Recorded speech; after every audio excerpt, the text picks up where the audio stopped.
I mean, we can't talk straight in the barbershop. Then where can we talk straight? We can't talk straight nowhere else. You know, this ain't nothing but healthy conversation. That's all you gotta tell who the park down. It ain't nobody exempt in the barbershop. You know that. Ain't nobody exempt. You can talk about whoever and whatever, whenever you want to in the barbershop. I feel like I'm losing my mind. Is everybody in the world blind? Please, Lord, give me a sign, a sign. I feel like I'm losing my mind. Is everybody in the world blind? Please, Lord, give me a sign, a sign. I wanna be the greatest. Everybody on the fake shit. I look around and feel like everybody is the fakest. I make this every day and I'm impatient, hoping one day I blow up from the basement. Statement, the top is so vacant. I don't hear shit that I think is amazing. Waiting for my day when I'm playing sold out shows for 1,000 faces. Hey, give me that crown, get in my way and to be put down. It ain't your place, all this my town. If I want that shit, then I'll get it right now. I'm losing it, the news that fits. I'm losing shit, a stupid myth. You choose to live or choose to dip. You choose to fight or lose your grip and lose a gift. I feel like I'm losing my mind. Is everybody in the world blind? Please, Lord, give me a sign, a sign. I feel like I'm losing my mind. Is everybody in the world blind? Please, Lord, give me a sign, a sign. Yeah. There's no mercy in this world, just hunger-thirsty persons in different versions. Each new update, that shit worsens. Why? Pull back the curtain and you'll see the different vermin. We all have different burdens that all seem to cause disturbance. Yo, so do me a favor, don't treat me like a neighbor. Don't need the different flavors of your problems just to savor. I've got my own issues, I need a comb to get through. Don't need to groan with you, just go get your own tissue. I feel like I'm losing my mind. Is everybody in the world blind?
There we go.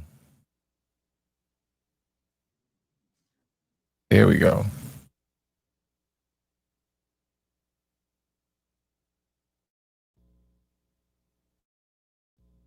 There we go. Let's try this one more time. Come on inside and get yourself something cool to drink. There we go. You know what? It's always something, man. It's always something. There we go. Yeah, here's the thing, man. When you get a new version of Windows, not Windows, but Mac, for some reason it always mess with your audio. But I see the green moving now, so that lets me know y'all can hear me. But I'm gonna start back up at the top, like I said earlier. Welcome back to Time in the building. Then we got Corey Joe in the building. We got Sean. Who else we got? Oh, they were saying they can hear me now. Hear me now. If y'all can hear me, man, y'all make sure y'all drop a 2 in the chat. Because y'all normally drop a 1. Y'all drop a 2 in the chat. And I'm going to make sure I drop the link in the bottom. And also, I'm going to make sure we hit this banner, man. So y'all mess around and support the show, you know. Support the show. Hit the cash app. As Dr. Umar would say, y'all hit the cash app. Okay, yeah, y'all can hear me now. Y'all can hear me. What's happening, y'all, man? Listen, I had to take some time off, man, after that little Cowboys debacle yesterday. How many of y'all watched the game yesterday, man? Because I thoroughly enjoyed myself. The boys, they did better than I thought they was gonna do. You know, they had the Eagles up against the ropes, man. They should have punched them in the mouth, you know. Only problem is, man, CD couldn't hold on to the ball, man. I was mad. I'm like, CD, what you doing, player? You know, you got to catch them, man. You know, you call yourself wanting to be the number one. The one has to be caught. Ladies and gentlemen, I want y'all to welcome to the stage none other than my friend. He's full of wisdom, comedy, and all that other good stuff. And I heard he had the best stuff on the West Coast, too. Y'all put your hands together for the one and the only Uncle Jeff. In the Hey, man. Hey, Uncle Jeff, what's happening, man? Hey, man, I'm out here in my backyard with the lights out. I'm having some work done back here, so I don't have a light. But I am. Right, man. Your presence is all we need, brother. Right on, bro. Well, hey, man, I'm glad to be here with love to you and love to the room. Yeah. I see the title, so you know, whenever who all coming, bro, let's get in it. Oh, you already know they coming, man. You know they're gonna slide on through.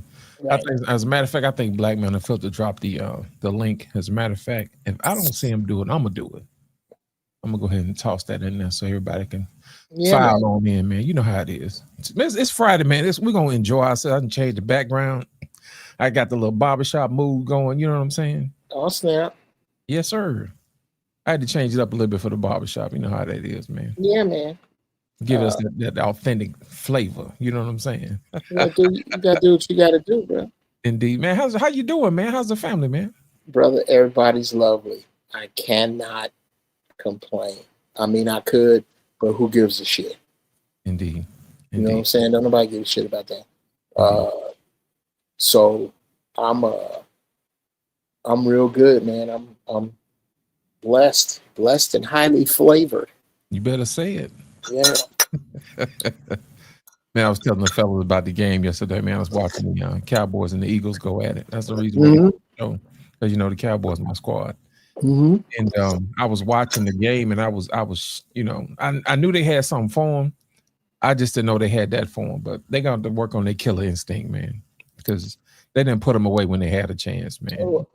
Well, I mean, just like you got another breed of man walking around. Yeah. How can you not have another breed of athlete? Yeah, you're right. How do we think that manhood default? I often say the reason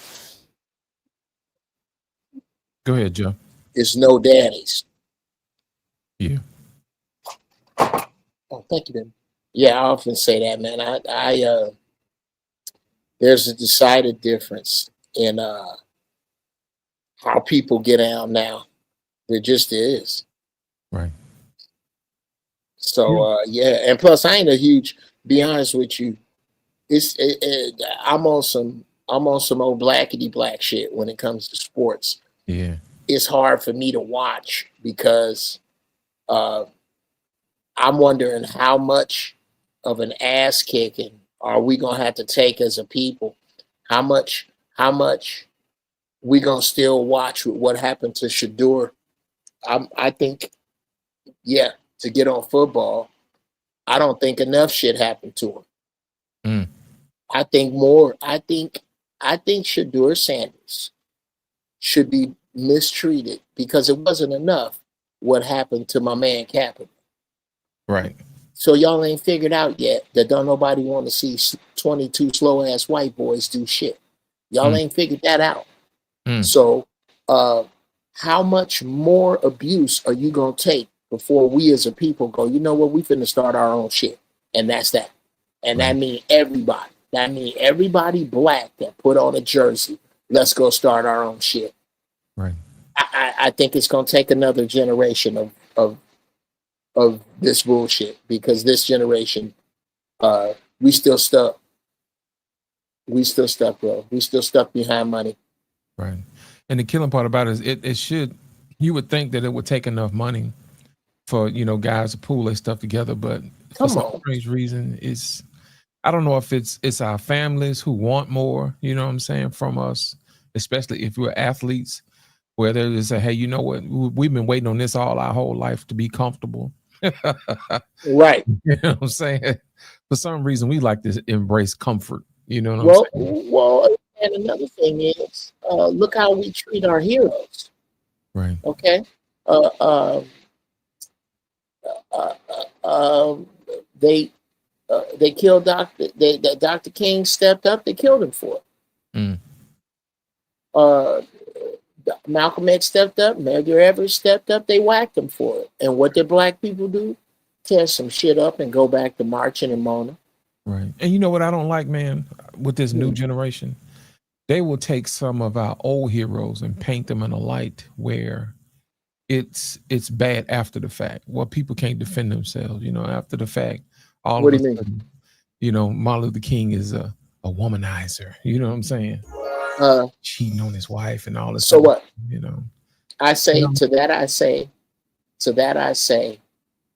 doesn't a man who changed the face of human history deserve some pussy on the side? What? How about that? I don't have nothing to do with what him and Coretta had. Right. That's him and Coretta's business. Right.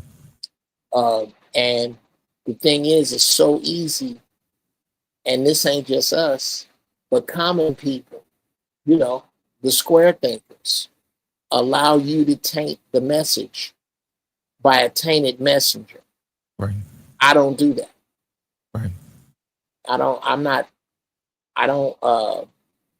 don't require that Dr. King be perfect, or any man. Right. There's not one.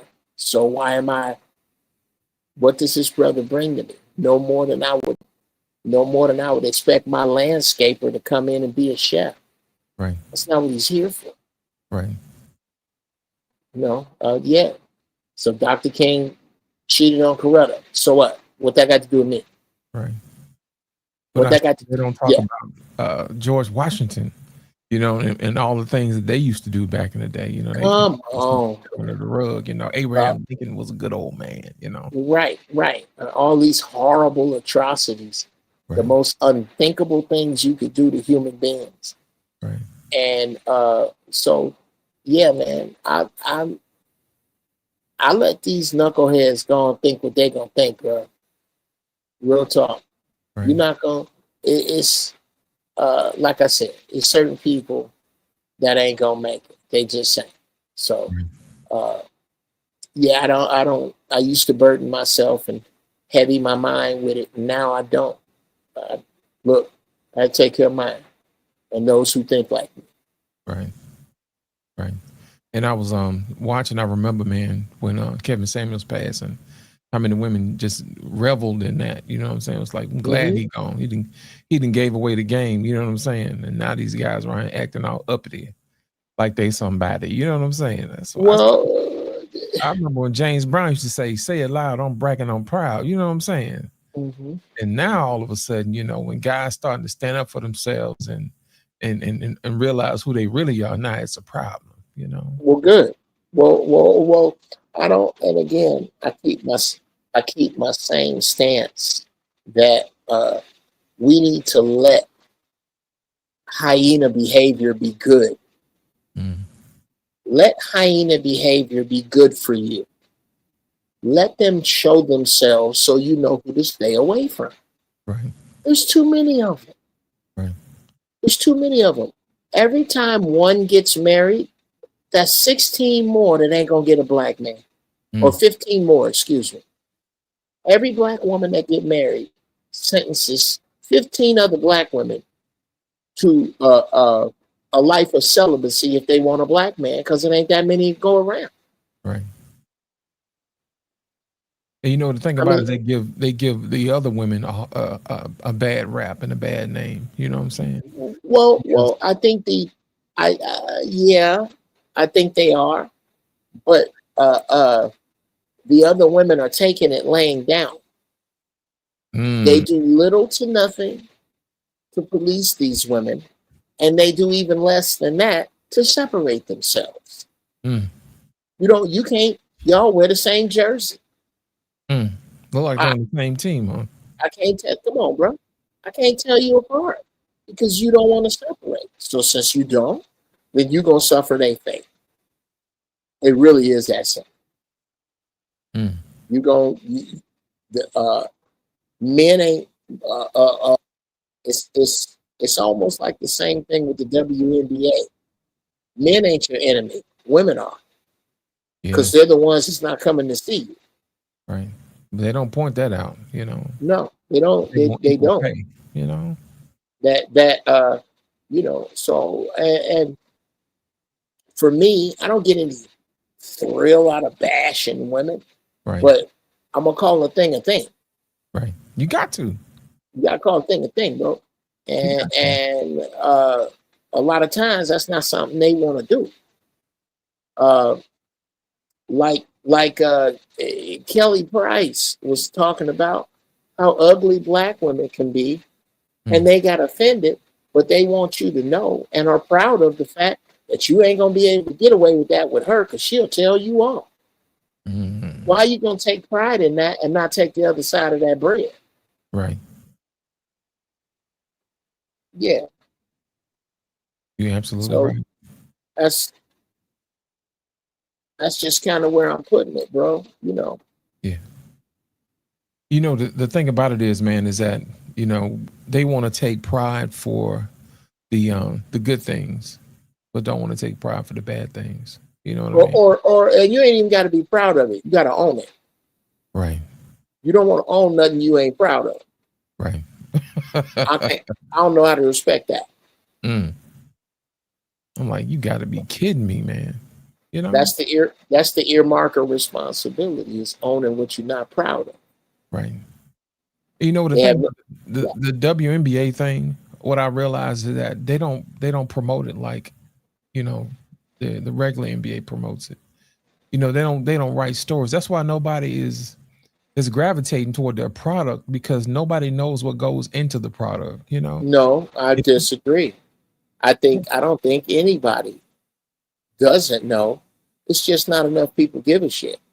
see, that's what I'm talking about. Think Okay, about no, it. Back in it's not ignorance. yeah, People I'm not going. I'm not. Here, okay, number one. Let's start. Let's start with finance. right, I'm not going to pay you to do something that my varsity high school son can beat you doing. wow, I'm not. Uh, Number two, and the chief finance, that's just the physical reason. The financial reason, there's not right now, dude, there is somebody who some man sacrificed building a boat, may have sacrificed his kids going to school, sacrifice paying money towards a mortgage, or doing something else with his money so he could buy season tickets. right, There ain't a woman that I know of that will sacrifice a Birkin bag to get tickets to watch no basketball, because mm. she would have to, in order to do that, she would have to elevate a woman above herself. And the only one they gonna do that with is Beyonce. Oh man, they're gonna show up for the Beehive. They'll show up for Beyonce. You have to. No, you're not. It's not gonna happen. And until you got that, when you see yeah, the WNBA is not let down by the NBA. They're let down by the W. The W. It's the W that's letting you down. The Mm. NBA is happy to keep you as a loser, because when you have a multi-billion-dollar machine You need somewhere to lose $25 million. True that. You need that. They are a fantastic write-off. They have never, the WNBA has yet to turn a profit, and they talking about money. Yeah, I noticed that. And You better get some of these broads to come watch you. If any woman who is upset at a man about the WNBA is either confused or willfully obtuse. Mm. Because it's not a mystery why y'all ain't got no bread. Okay, you want some bread? There's two things you can do. Number one, women's golf tees are closer. Why don't y'all lower the rim by about 3 inches, 4 inches? Shorten the court by about a foot. Now you're going to get some more dynamic play. And number two, third quarter, loser plays skins. Oh. Stay cool. Now we talking. Now you're talking. Because what you want us to do is ignore the thing that even women look at you for. Femininity. Women don't admire, straight women don't admire other masculine women. They admire other feminine women. Correct. You are not feminine enough. Y'all play some lingerie basketball, we get some people in here. Like what, the lingerie league in football? Come on, man. Well, they barely got pads on, you know what I'm saying? Come on, man. Why don't we look at that? Okay. You know, the lingerie football.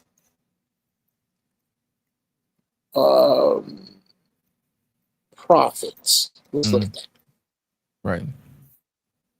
You know what I think, man? I think if you think back in the day when they used to tell stories, you know, it was like a hero's journey. You know what I mean?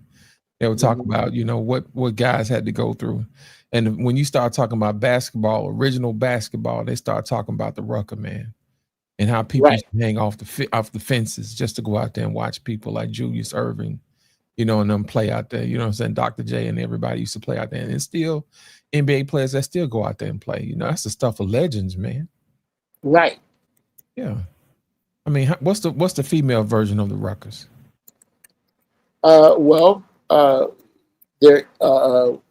What's the female version of the Rucker? Yeah. What's the story that they gravitate to? Paula Dean, nigga. Paula Dean. Oh my goodness. Don't nobody want to watch you play basketball. Nobody.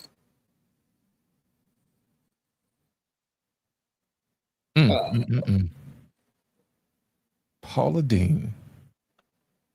I'll tell you this, man. I remember growing up, we used to watch what's her name? Julia Childs. Remember that? Back in the day. She used to come on between Bob Ross and the Saturday cartoons. Remember that? And she used to bring out what I'm going to tell you guys how to make a nice souffle. You know what I'm saying? Right. We're going to make a souffle. Yeah, that shit. Yeah. But yeah, real talk, man. I'm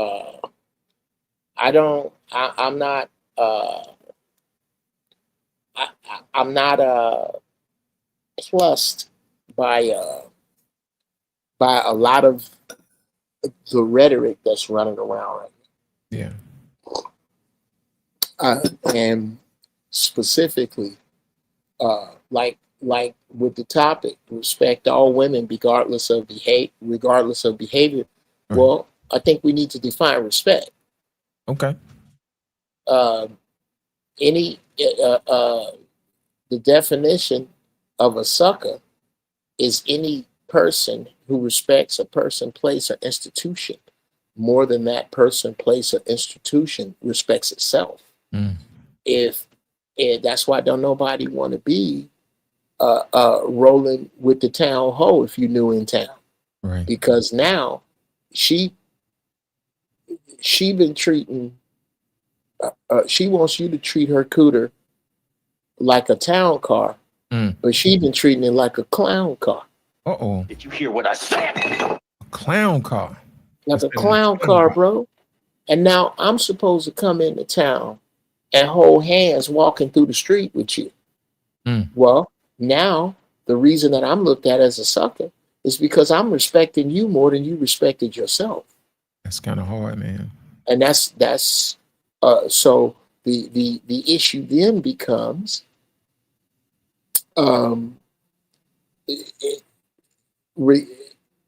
what you're asking me to do, and you know who's asking for this? The good women. True. It's good women asking for it.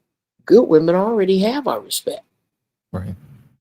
My wife don't come home telling me how niggas was disrespectful to her. Yo, they already have the respect. Right. What y'all talking about is ignoring the fact that the women who we are talking to are vehemently defended by the women we not.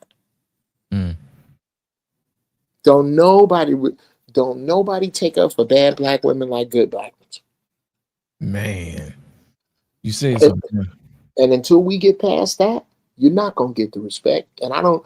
That's the same thing I teach my sons. Don't force feed chivalry ever. Don't be racing no woman to a door. Absolutely open the door for a woman. But if she got an inkling of an attitude, you let her carry that heavy shit all by her damn self. That and I don't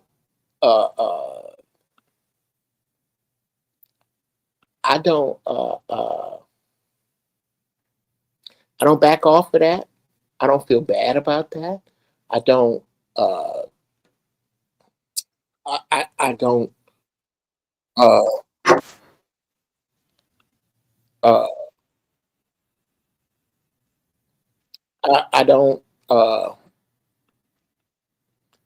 I don't mind being on the outs for that. Right. I don't mind having people tell me that I'm harsh. Good. So what? I am a black man in America at this time. As black women in America at this time, if you think you are in any position to criticize the worst black man, you're mistaken. Should nothing but butterflies and Easter grass be coming out your mouth? Butterflies and Easter grass. I don't want to hear a damn thing about your very valid points. They're extremely valid. The issues that sisters have with us, they're absolutely right. It's just that no one gives a fuck because you don't police your own. And because you won't separate yourself from it. And number two is the easy one. You won't do that. Since you don't, then you're going to take what they got. Right. Did you see A Bronx Tale? Yeah. Okay. You remember when Sonny told C not to get in the car with them crazy ass dudes that got burnt up? Right. C could have been the most wonderful dude in the world, but if he didn't separate himself from them, he would have died that night. Absolutely. Same thing with sisters. Until you start separating yourself, like I tell you who does. Take heed to the message. Shout out, sis. Yes, indeed. You see how that sister dress? How that sister speak? Impeccable, brother. And I haven't seen her I've only seen her from the neck up. Right. But I bet she ain't looking like that from the neck up with her ass out. No. I don't think so. That's a beautiful sister. And classy too. And classy and elegant and smart. Yes. Those are the sisters I feel the worst for. Listen, every time I come on her show, she see me in the chat, she always shout me out, man. And she always say, go on over there and tell them, take heed, sent me, baby. You know what I'm saying? That's hilarious. And I tell you something else, bro. Yeah. Take heed is one of the reasons that I do not allow people to wholesale throw black women away. Right. Because they ain't all what you saying they are. Right. They're not. And I can see that. I can see that in my wife. I see that in my nieces and my mother-in-law, my sister-in-law. Right. I got too many classy sisters around me to yeah, I got too many classy sisters Right.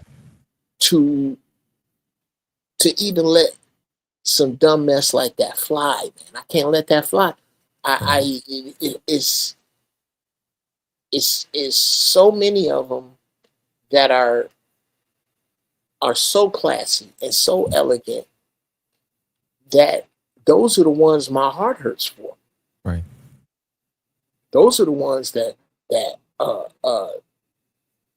really, really uh, I want to win. Right. Those are the ones I want to see uh, uh, thrive. Uh, I don't want to see. It doesn't do my heart any good to see sisters going through pain uh, and being lonely, especially with the ones. Uh, I just oh yeah. By the way, I just threw. I got my second zero frame review. I have a gaming channel. Me and my sons just started, and we Okay. really pushing. Yeah. So if you game, come check us out. Oh, no doubt. Yeah, yeah. Uh, No doubt. but yeah, it's them sisters. Uh, so again, we go and thank you, brother Corey. Uh, uh, I I think we need to define respect, and we need what I feel is drastically missing right now, Right. and is conspicuously absent. To be honest, Right. is the women we talking about. Right. Usually, the women you're not talking about show up to beat their chest to let you know that they're not the women you're talking about. Mm-hmm. Like we're the problem for saying it, as Right. opposed to the women being the problem for doing it. Right. Like y'all, black women want to shoot the messenger. They want you to be quiet. You know what I'm saying? No, yeah, yeah. It's not about being critiqued unfairly. Right. Y'all heifers don't want to be talked about at all. Oh, okay. Good, bad, or indifferent. And you know what? It's a super expensive. It's a super expensive position to come from. Right. Uh, the the the position of I got any you dear black women, if you're watching this show right now or after we do it, you are in no position to talk any shit at all. And it's not because you're wrong. It's because I said this earlier on another I was on your man Sharon's show. Yeah. And I said that the problem with the truth is that everybody shouldn't be the same way I wouldn't let everybody I know hold something precious, Right. watch my babies, Right. look through my finances, Right. represent me in court. Right. I wouldn't do any of that because my children, my money, and my freedom are precious. Right. Well, so is the truth. The truth is precious, and some niggas can't be responsible with it. Mm. That's why it don't sound right in their mouth, because they hypocrites, because they fools. You shouldn't be saying those words. There are certain people who come up on social media and speak, and because of the way they move, it doesn't matter how truthful they are. Right. That's not something they should have. It's like the truth in a fool's mouth is like lipstick on a pig. Oh man.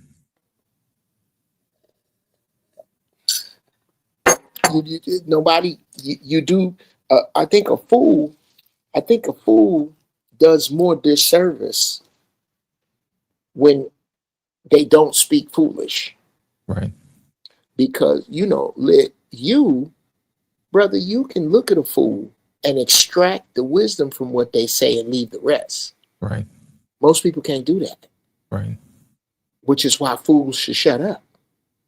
Because because the truth is a dangerous weapon in your hands. Right. Because of the rest of the shit you do. And I'll shut up there. You know what the thing about it is, man, people don't understand that the truth is like pain. You know, God and I, in his infinite wisdom, gave us pain receptors and pleasure receptors. Mm-hmm. You know what I mean? What good does it do if all you feel is pleasure? You know, what if you put your hand on the stove and it felt good? Your ass would burn up. You know what I'm saying? Wow. You'll catch fire. Wow. You know, and the thing about it is we feel like we shouldn't feel anything, man. You know, we shouldn't be aware of danger. We shouldn't be aware of the pain that we go through. You know what we do? We'll medicate ourselves with retail, you know, and other things. You know what I mean? And it's one of those things is where you numb yourself to the point where you wreck yourself and you don't even know you're damaged until it's too late, you know? Mm-hmm. I think we've gotten to the point where we want to just numb ourselves to the fact that it's not good anymore. You know? It's not good. And the killing part about it is that if you don't learn how to embrace pain is a clue to something that's being wrong. Right. You know? Why would you walk around with a broken ankle and just hobble and then expect everybody like, girl, you looking good, girl. Look at you. You over there walking smooth, you know, and next thing you know, your ankle falling off the bone. Well, you know, that's not helping your sister. No, you know? There's a big reason for that. Come on, talk to us. Because either A, my ankle is also broken, or B, I need the license to break my ankle. Ooh. Now that's good. See, if I point out the fact that your ankle is broken, right, by default, I lose my license to break my ankle. A lot of sisters want the license to be stank, whether they use it or not. Right. They don't. It is so.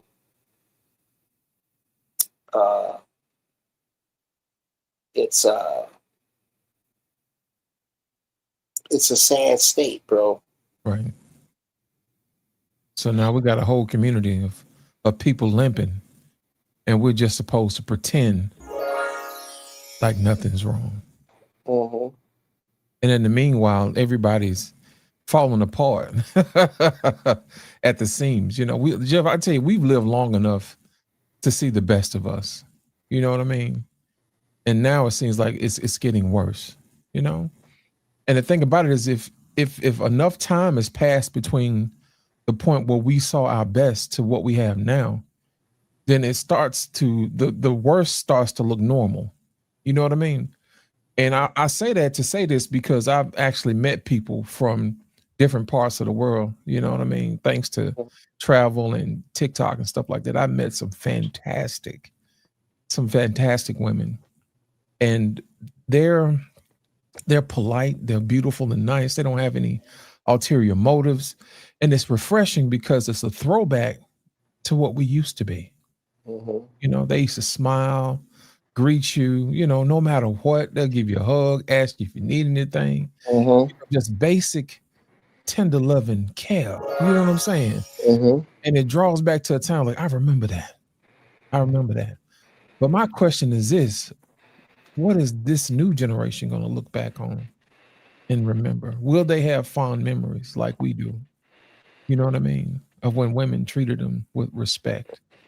You know what I'm saying? When they held each other to a certain level of sophistication and standard of operating code. You know what I'm saying?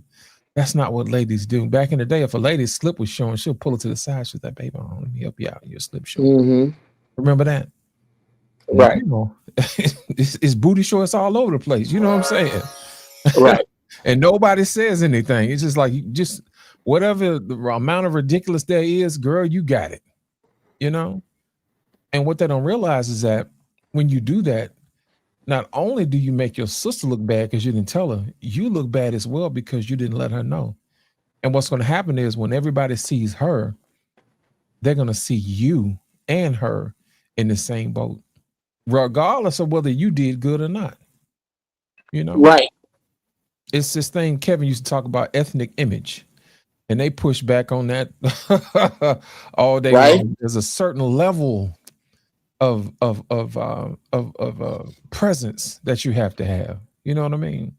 Generally, when I come on, I try to make sure I give at least the minimum presence of what a man should look like and what he should say. You know what I mean? So at least people get used to that. But the stuff that we're looking at now, the women are coming out any old kind of way. They're saying anything any old kind of way. And it's setting the bar lower and lower and lower each time of what the expectation should be. Well, brother, y'all ain't gonna hear me, man. Y'all ain't gonna hear me. I'm telling you that Isaiah 4 is already in effect. I believe it. Then, in your true belief of that, then you can't be concerned with the bar. Right.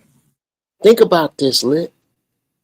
When the feces hits the rotary oscillator for real, brother, I don't know where you stay, but I bet you some young men that need guidance is gonna follow you. Some brothers on your level are gonna collect with you, and it's gonna be some sisters in need that are gonna find brothers like you. And the only ones I'm helping are the ones that serve my purpose.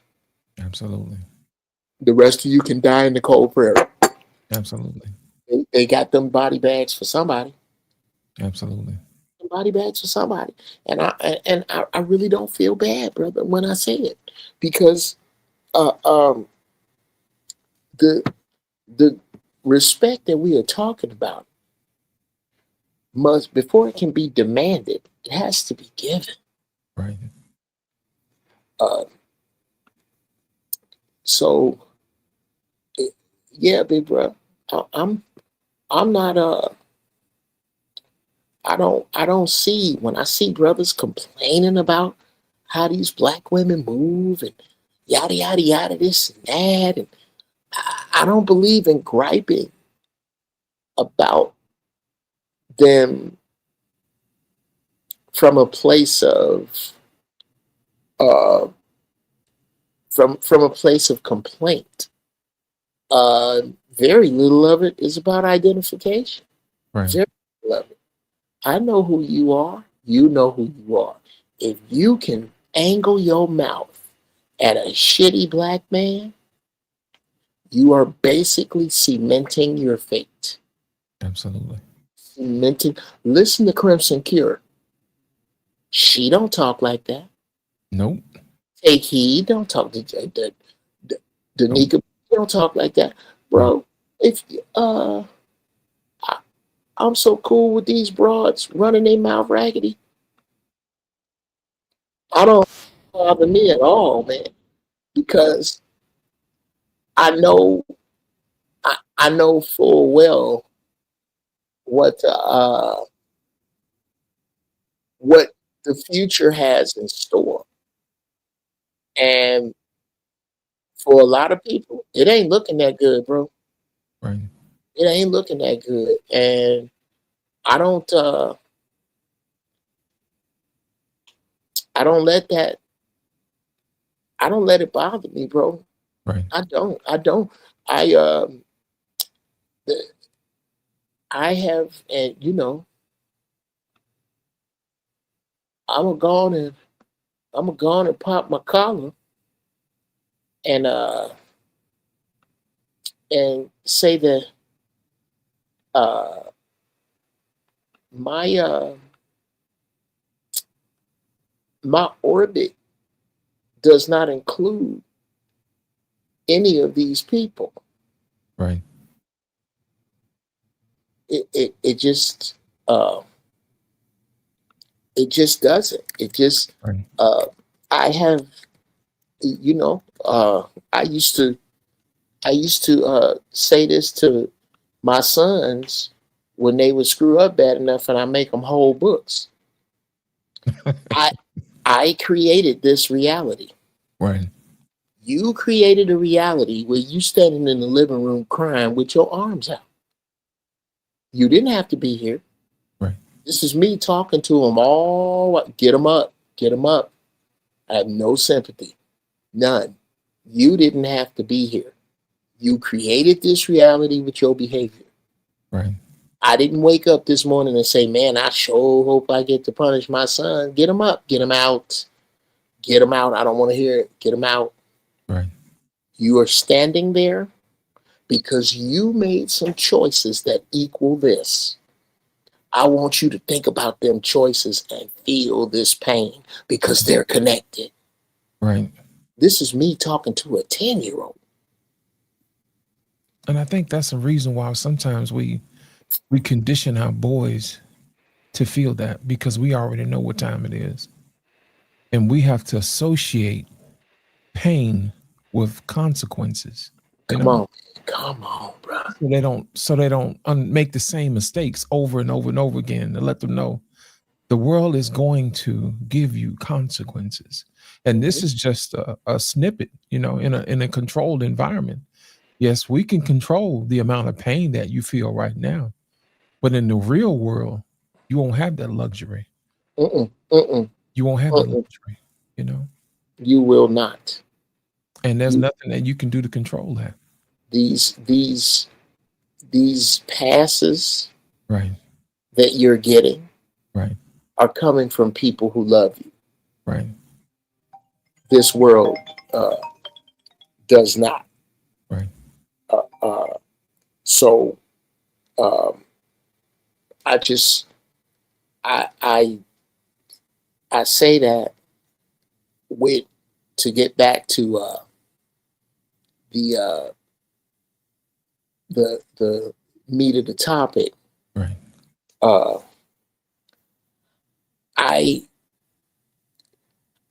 I have love. I have respect. I have a base level respect for women, depending upon how they represent themselves and how they treat the people, especially strangers. Right. I'm not going to go out of my way to respect a sister that don't know me, but treat the people they do know with as much disrespect, especially in public, as they would treat somebody they don't. Right. I'm gauging you, these people you with, nigga, you with these people. That's your man. That's your son. That's your uncle. That's your cousin. That's your mama. That's your friend. And this is how you treat them? Right. Well, I'm not gonna get up and call you a funky bitch and leave. But I'm certainly going to reserve an echelon of respect for take heed that I don't have for you. And I'm not gonna try to make them the same. Right. Somebody told you, and shout out to Sister Take Heed if you watch this later. If somebody told you, oh man, I was out in public in whatever town she live in, and Take Heed was cussing her man up and down out in the middle of the street. Nigga, I'm betting money you wrong. Mm. I'm betting money you saw another sister. Absolutely. I'm not saying she ain't that mad. I'm saying she ain't that classless. Right. I don't believe she would do that. Right. Right. And she gets and I'll say this and land it. There's a respect level on that of my mother-in-law, my sister-in-law, my wife, my nieces, my daughter. There's a respect level that I have for them that I ain't finna get no scallywag. No. Right. I'm not. If you out here on some funky shit, you out here on some funky shit. Right. And that's your license. But guess what? Go with that. That's the risk you run when you out here on that funky shit. Indeed. Indeed. Ladies and gentlemen, welcome to the stage, the one and only, the Commander-in-Chief, Coach Ferg, in Oh, the shit. building. Welcome, Coach Ferg. What's up, fellas? Can y'all hear me? Yeah, we got you loud and clear, man. How are you today, sir? I'm okay, man. I'm all right, man. It's been a laid back day today, man. Good. How's the Everything's family, good. man? I wish I was the Commander-in-Chief, man. I line everybody up on the line and say, you know, and I line everybody up on the line, both sides. There you go. You know? Both Come on, sides. bro. Yeah, Come make on. them face each other, make them talk about it. Right. We're going to put everybody in. We're going to have 52 million circles around the United States. Everybody go ahead and talk about it. Right. Because right now, You got to walk it out. they like that. Everybody crashing. Everybody crashing, man.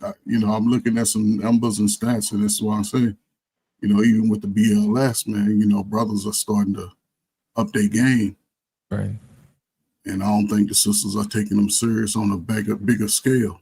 Right. And brothers, we have contention because I think we're doing pretty good. The fact that we really don't know each other personally, right, and we sort of talk about our differences. And I think most people that I hear, even regardless of how it may come out, most brothers are talking about doing something right, something different, since they claim that the generation before didn't give it to them. Most of them are seeing things a little different, which is a good thing. Mm-hmm. But the problem is those women of I guess in their peer group, they're resisting those brothers. And that's where the women go have to really face reality, because America is going to be a place where everybody has to put in the work. The days of handouts are over. That's why you see people, panicking about the welfare. Yeah, supposed to be temporary. You should have saved up. You should have, worked. It's a lot of things people should have did, but if they didn't, I don't know what to tell those folk. But the hardworking folk, people that can look at their work history and be like, I put in some work, those would be ones that are flourishing in. The day of handout in America is over. Mm-hmm. And no, I don't think the women are seeing the big picture. Young brothers, they lashed out because they've heard the stories from us that we wasn't shit for those years. So these brothers are like looking at, and they grew up with these same women. These are the same age people. I listen to them. They grew up with these same women, their cousins, their family, and they realize that's the wrong way to go, running behind that woman. That's the wrong way to go. And I think brothers really, you'll see a difference in the next 4 years. I think by 2030, I think brothers will start to, because right now we're in the talking stage. I think when brothers start getting a little focus over the next 4 years, I think they'll be okay. You know what I'm saying? Get you a foundation in America, get you some property if you can. It doesn't matter. You know what I'm saying? Get that. And I'll say, because the world is, again, I used to talk about my friends, the United States is going to be wide open. You're talking people with wars in their countries, they need a place to stay. In the history of America, they let those people come in. They let them come in. That's why they cleaned up the immigrants, because it's going to be like, okay, y'all going to have to fight with these other people that live on the other side. Right. And I think brothers got an opportunity to get a stakehold, because of our income numbers, we've gone up over the last 3 or 4 years. So, that's why I think brothers are going to really achieve something better. Outside of YouTube, people don't really talking about the man, the woman, the body count and all that. It's some new dudes. Listen, when you 40, you just getting some money, you think you the shit. If you 40, you just getting some coochie, you think you the shit. And some brothers are there now. And now they're looking at the women like, old potatoes, we don't eat that no more. And you ain't even seasoning potatoes, you know what I'm saying? And I don't think the women that are so-called good are going to distinguish themselves from the other women who say, girl, man ain't shit, you don't need a man, blah, blah, blah. And that's where the fall go come in, because we still got a lot of young women and men coming up the same year. It's about the same amount, men and women. And brothers are starting to not take each other out. And yeah, I don't know, man. Listen, I'm aged out. We aged out of it, right? We looking back at them like, y'all What y'all fighting for? That's what I want to know. What they fighting for? Are they fighting for unity? Are they fighting for separation? Are they fighting to see who's better than the next person? I don't know. You know what I thought about, Coach Ferg? I thought about what you were talking about. Sometimes our women don't understand exactly what they're serving up, and they think it's top notch, culinary delights. Mhm. I'll give you an example. My homeboy Chris, all of us grew up together in the same neighborhood, right? And what happened was, Chris's folks was, working late or whatever. So of course, he gonna hang out at our house, you know what I'm saying, chilling, because he like our brother, you know what I'm saying, little brother. So it was like, Chris, come on over and get something to eat. And then, my mom had cooked some, collard greens and cornbread and stuff like that. God. And what happened was Chris was like, oh, I don't eat collard greens. You know what I'm saying? Okay. He said, I was like, why? She's like, I just don't like it. You know what I'm Okay. saying? My mom was like, you ain't tried my collard greens. Man, Chris put that collard greens in his mouth. That boy had a come to Jesus meeting. He was like, Come on, man. He said, nah, I know. She's like, what's wrong? He said, my mama can't cook worth shit. Did you hear what I said?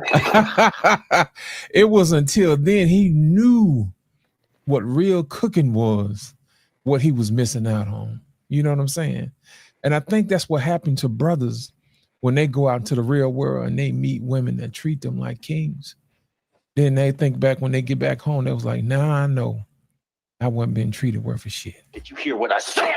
You know what I'm saying? And that's what I'm looking at. What brothers are going through now. Go ahead, Joe. Well, brother, something you said that about cooking, and shout out to Coach Ferg. He hit the nail on the head. A woman ain't got to be able to cook everything, but goddamn it, you got to be able to cook something. Something. You trying to tell me every meal you eat, somebody else cook? You don't cook nothing for yourself? Okay, well, step over there. Step out the way. Because what you're really dead ass on about, Coach, is these young dudes, they not on the shit we was on.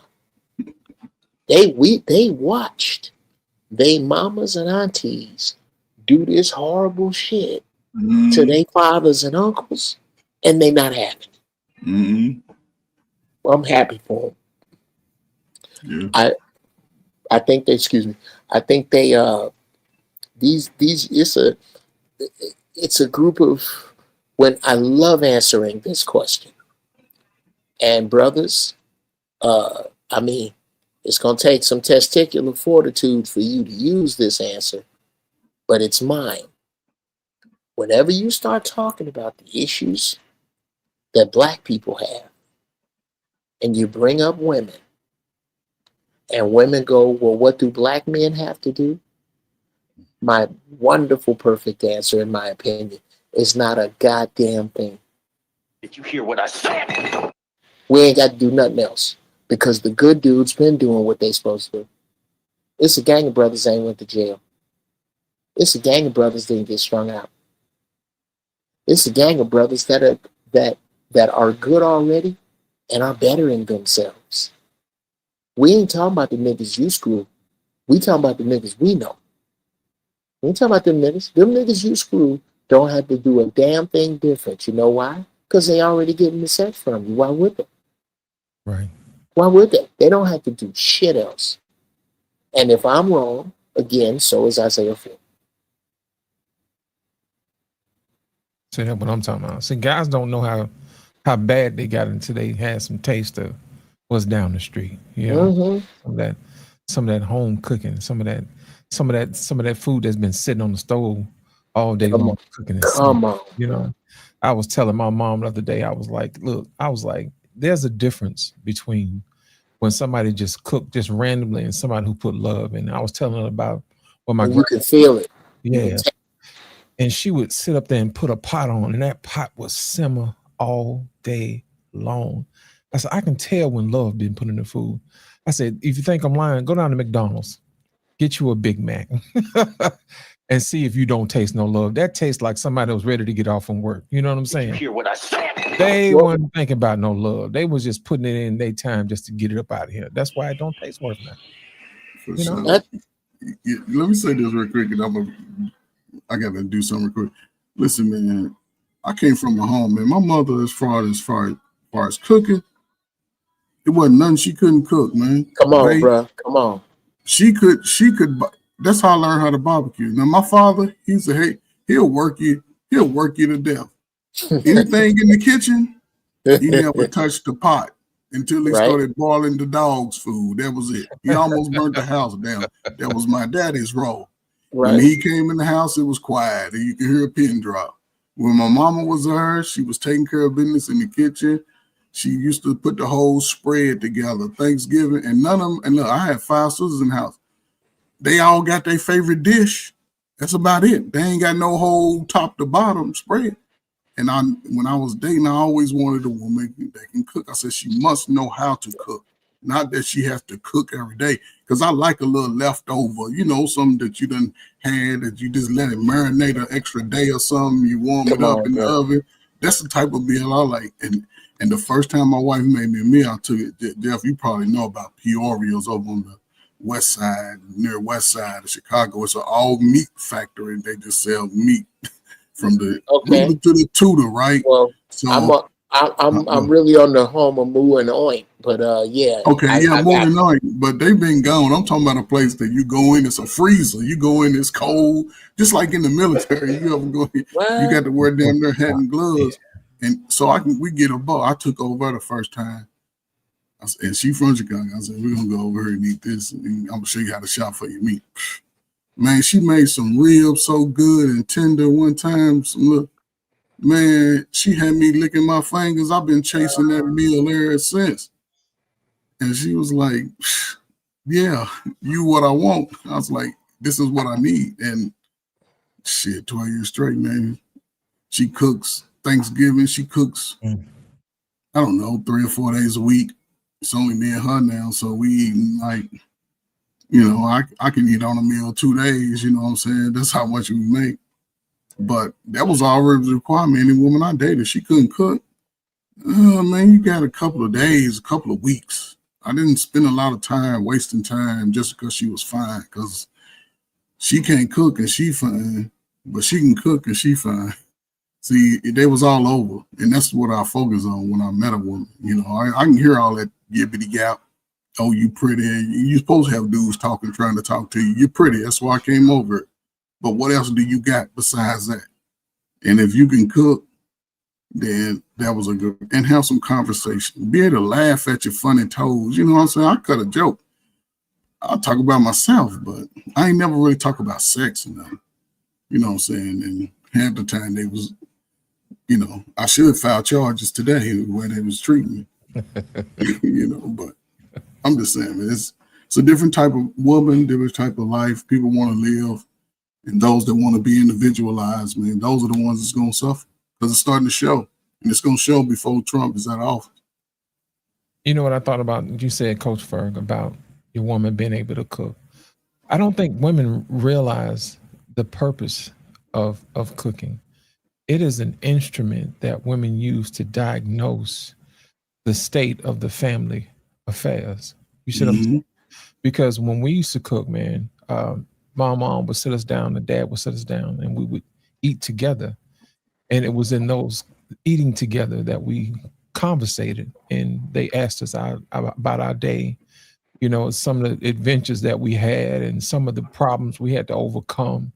And they would ask, well, how did you do this and how did you do that? What people don't understand is that's how you keep your family mentally healthy. It's not so much as the food itself, it's the act of the communion that you spend with your family. Those are the ties that bind. And what happens is that women these days look at cooking for their family as slavery. Women back in the day used cooking as a method to check the temperature of the people at the table, to check their heart posture, to see how they're doing. You know what I mean? That type of thing. Now, true enough, the food was good, but it was to the point where you had to sit there and you had to eat and it was satisfied. And while you are all caught up in the deliciousness of the food, it kind of lowered your inhibitions a little bit, so you can open up and she can figure out exactly what's going on. But see, back then, the mom and daddies used to talk to each other And they used to say, hey, look, I think we need to teach them about this particular lesson here about being unselfish. You know what I mean? That type of thing, because they can diagnose that at the dinner table. The dinner Mm-hmm. table is the hospital for your heart. You know what I mean? And if you have a mother and a father there that loves you and they're going to listen to you, then what happens is the things that you have to overcome, they would actually give you little words of wisdom at the table. And then to show you how powerful the mind is, you're going to associate that good feeling of eating good tied into that wisdom, and it makes the memory stick. It makes the lesson stick. That's the main reason why when you have big families that cook on a regular basis, they stick closer than any brother or sister ever, And to this day, my homeboy Chris, all of us are still tight because he just so happened to sit down with us one evening and had some dinner, and it was associated with love from my mom. We let him borrow for a little bit, and use that and say, hey, look, now I know my mama can't cook. And me and my brothers and Chris have been tight. Chris just like a brother, he come from another mother, but he just like a brother. Anything that he go through, we go through. You know what I mean? His Mm-hmm. family is tight, our family is tight. You know what I'm saying? All because he sat down and shared a meal with us and got a little bit of wisdom from my mom. You know what I'm saying? And dad. And that's one of those things that people don't realize. That is where the family is solidified. That is where Mm-hmm. you teach your children life's lessons, in that moment, because you can't eat around the house. That ain't something we ain't play. You can't get your plate and run to your room. No. Mm-mm. Thanks to the people who put the food on the table. See what I'm saying? Mm-hmm. That's where respect was built. You know what I mean? When you sat down, you had grace. You had to sit there and say, hey, you know what? Thank you for the folks who prepared the food. Thank you, Lord, for giving us another roof and another day. You know what I'm saying? Your gratitude. So if you had a habit of gratitude every single day, that type of stuff leaks out into you, and you go forth with that into the world. You see what I'm saying? Right. And that's what makes the world better. Well, what happens if all your food comes from McDonald's and you eat it in the car on the way home? You don't sit down, you don't talk to your family, you don't know what's going on. You basically having your family leaving blind. You don't know what's going on. You're just like, I can't wait till they get older and get out of my house. You ready Bruh, to get rid of them. You know what I'm saying? You ain't to prepared them for the world or nothing. You didn't put nothing in their lunchbox that they can use. You ain't put nothing in their toolbox that they could use. You see what I'm saying? You didn't create any leaders. You just created leeches.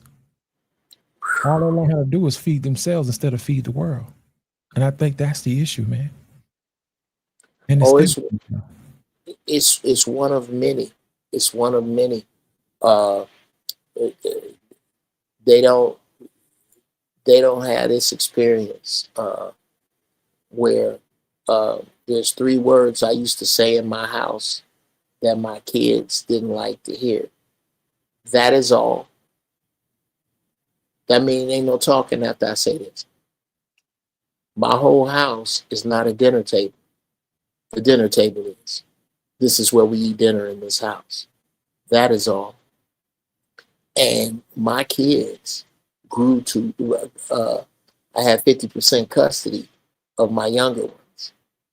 And come to find out, they mama thought I was showing off. This is how lost she was. She accused me of showing off because I insisted that we have dinner at a table and that there was no way, and anybody here, feel free to steal this. I used to do something in my house at dinner time called the pit and the peak. I want to hear the pit of your day, and I want to hear the peak of your day. And we're going to go all the way around this table. And everybody going to talk about their pit and their peak. And we're going to really get into it. And once you start doing that, you start figuring out who you sitting at the table with. You start learning. But again, brother, this crumbling of society is going to bring us back. Some of us going to get to stand and walk back. Some of us are going to have to come back broken and bloodied, and others of us are going to come back to the truth in body bags. But you're going to come back to the truth. That life, that love of your tribe you're discussing, brother, that doesn't have a choice but to come back. This advice I was given 2 years ago when niggas was telling me I was crazy. Hey, do you know that 10 families can buy 100 pounds of beans if they go in together much cheaper than one family can buy 10 pounds of beans? Bruh, that shit's here. That shit is here now. You got people living communally because they have to. It's either move back in and work this shit out or live in your car. It's a gang of people on that page now. You better see it.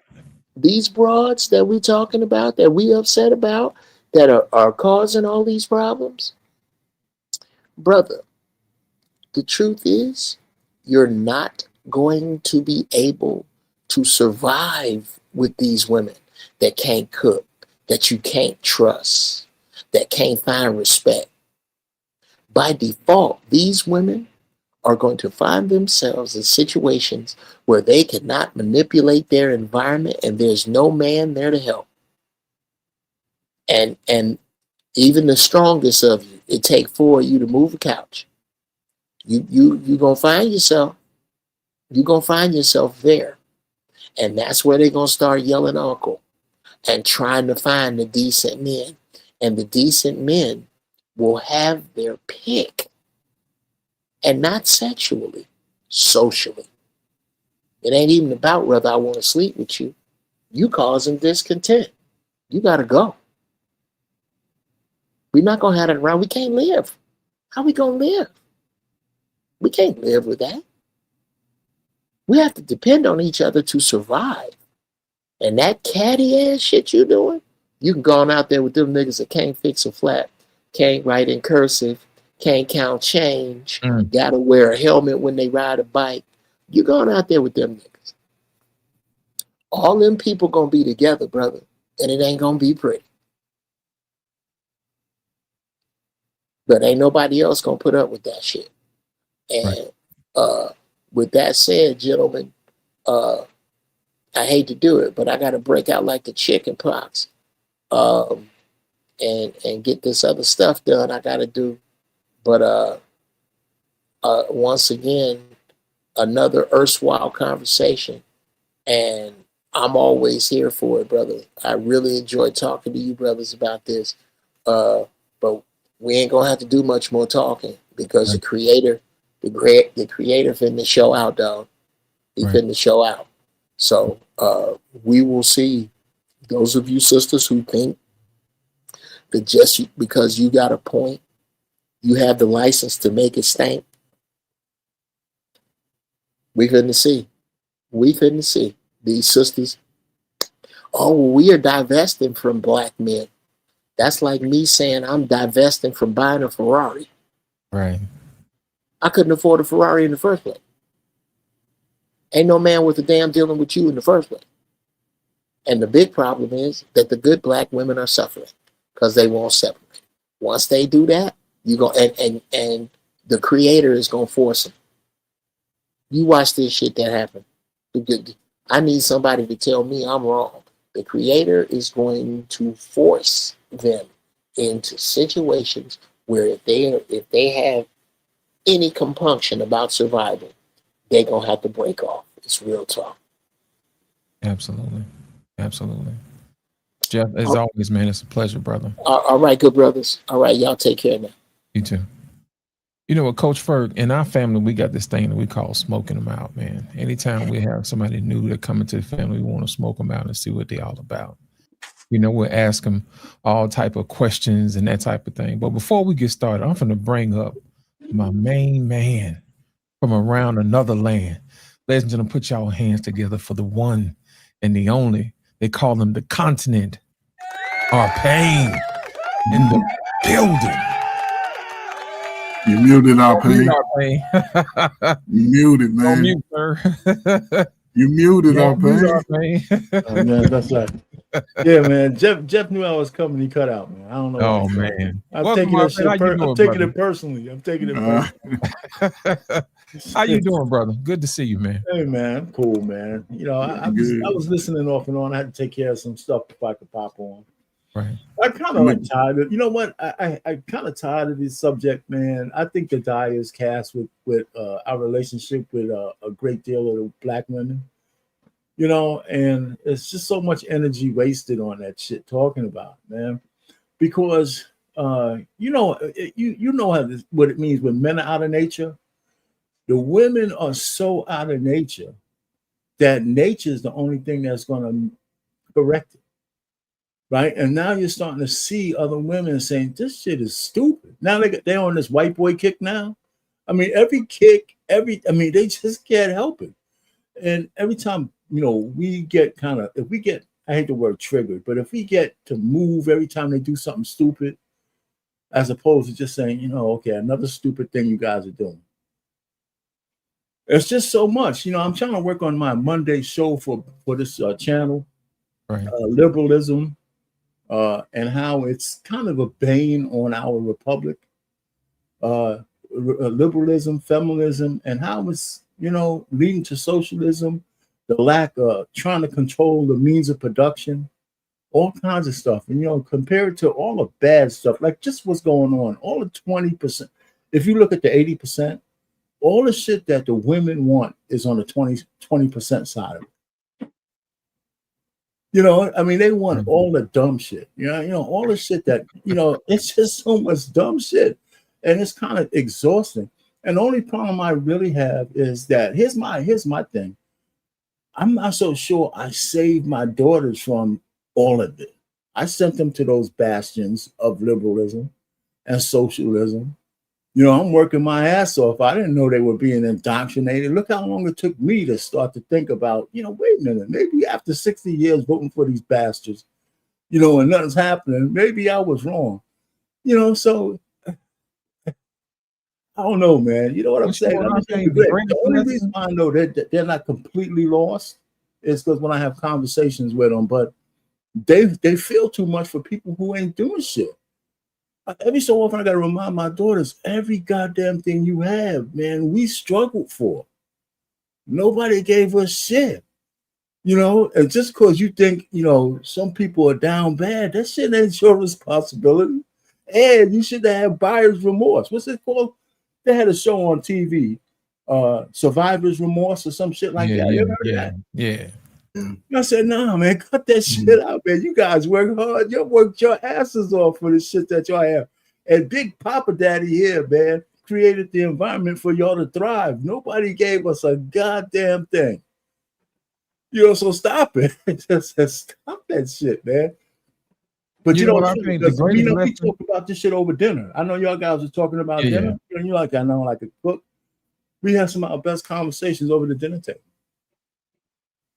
You know, the thing about it is, Arpain, what I love about what you're doing is that you're able to teach your daughters, no matter what you learn in life, you can always change your mind. You know what I mean? Once you know better, you can do better. And I think that's the greatest lesson any parent can teach their children, because we don't always have all the answers. But dadgummit, when we get the cheat sheet, you best believe we're going to share what we got.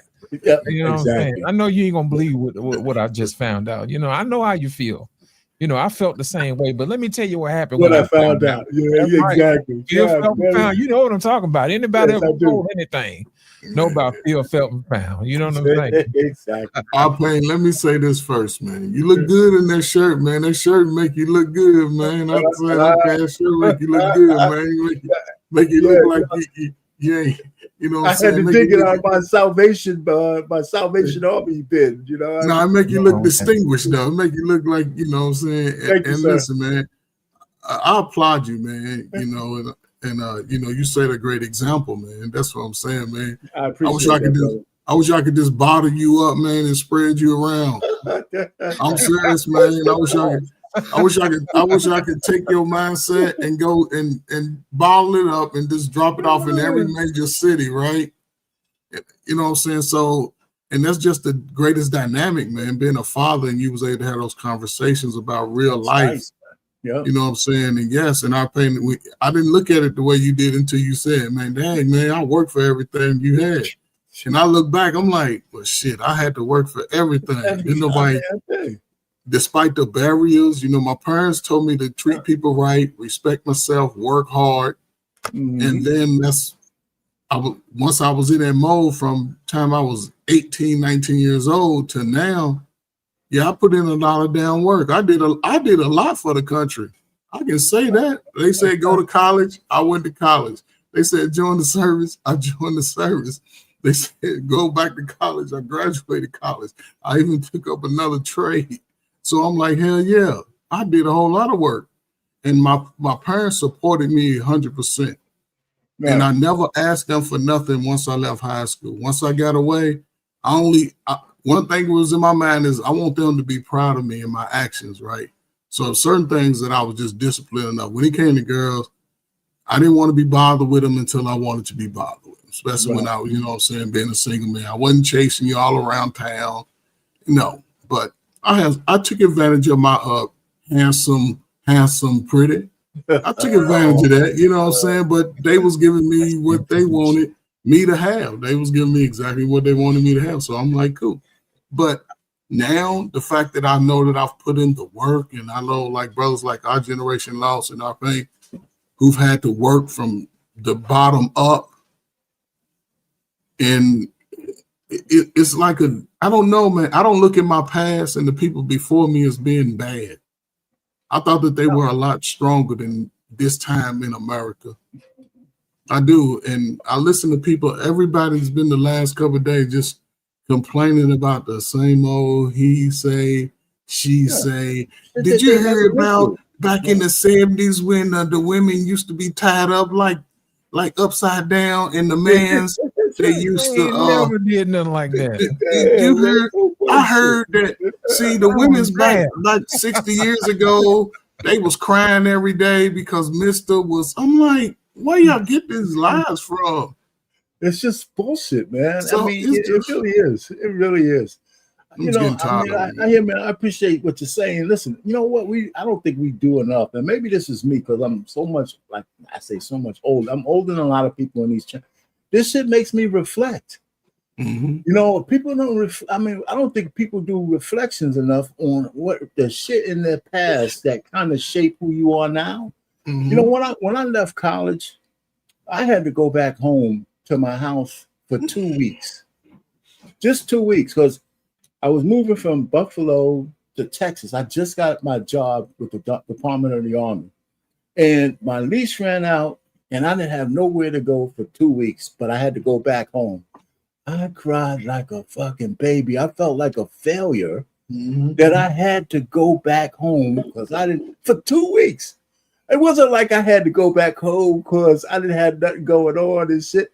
The fact that I didn't have nowhere else to go, but I had to take a step back to move forward, that I was like, it was irrational as hell. It was, but it just hit me because for 6 years, the life I created in Buffalo, graduating, all the shit, job, laid off, do this, that, and all. I had to go home 2 freaking weeks. I had it all set up in Texas. You know, I was going to stay down there, Texarkana, blah. But it was so irrational. But it hit me that I had to humble myself to go back. And of course, it was the best lesson to learn. You know what I'm saying? But I'm saying, I mean, I never forgot. I said, what the fuck? What you cried for? The room was still there and everything else. But it just seemed like, you know what? If somehow it felt like a failure. But it was irrational. It was just a stepping stone to get to the next gig. But I was like helpless. I mean, I didn't have the money to go to a hotel for 2 weeks or blah, blah, blah. I had a plane ticket to Texas. I had a place to go. You know, I just had that gap. And somehow the gap equated. But it's kind of crazy because there's so many different things in my life that kind of shaped how I moved. And a lot of people don't remember that. I don't know. I want to take this conversation anywhere, but I had an older cousin. He was, I mean, he hung out with, I have a bunch of older cousins, but he hung out with all the other older cousins. And we never really had a conversation. So I had just graduated. And he's a cool cat too, man. Big Parliament Funkadelic fan. He's the one who got me into it, right? Yeah. So I'm talking, he says, Rich, now congratulations on graduating, man. You know, he said, what you got planned? I said, man, you know, man, it was hard and shit. You know, I think I'm going to go ahead and take a little time off, travel the world. He said, what the fuck are you talking about? Get your ass a job.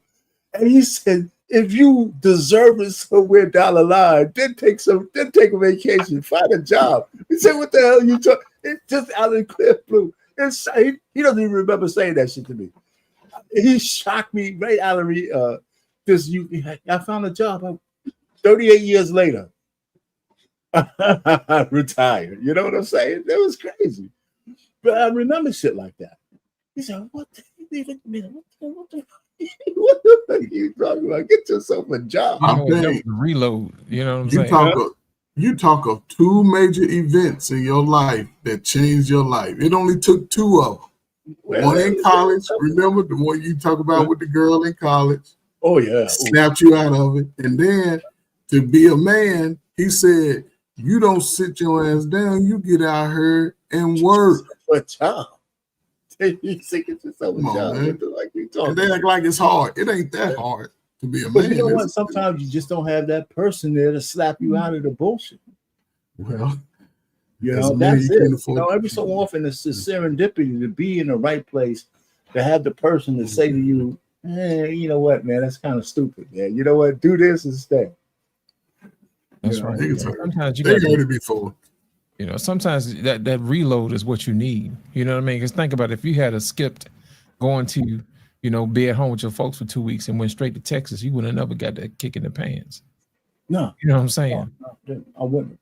Yeah. So sometimes, man, a lot of times people like to avoid the inconvenience of inconvenience. You know what I'm saying? But sometimes that's that medicine, man, that you need, you know. Yeah, even the Bible says, I commanded a raven to feed you there, you know. But sometimes you got to back up, man, to lean forward, you know, to get put in that slingshot and get kicked back, you know. And sometimes you have to learn how to humble yourself, because someday you're going to have to teach that lesson to somebody else. Ain't that right, Coach Ferg? For sure, man. For sure. Man. You know, and I don't know, man. I think looking back, I've always aspired for things. I never did put a cap on it, like, oh, I gotta be here at this when I'm this age. You know what I'm saying? I never looked at it like that. I always looked at, I just gotta be able to compete in life. I want to be a working man. I want to be a productive. I've always thought like it, and it's crazy because, you know, I saw what my parents did. I never saw my parents argue. And I'll tell you, my father was a hell racer. I never saw him argue though. I'm saying, now I heard some little spats or whatever, but they was either talking about me or something. Because what we gonna do with that boy, man? You know what I'm saying? And my father was like, "Damn, I'm gonna be on him." My mom be like, "No, he ain't that bad." And I wasn't a bad kid. I was just silly. Yeah, hold on for a second, guys. Yeah, come in. Yeah, but it's just I don't know, Lost, man. Like you said, man, you talk about your father, man, how he gave you that balance enough to know, you know what I'm saying, as you grew up as a young man, you didn't turn foul, you didn't turn hatred, you didn't turn away from opportunities. Right. What I see, you know, now is a lot, and this is why I think I'm glad about the shift, right? It's like that's why I look at the age, man, because them dudes in their 40s, man,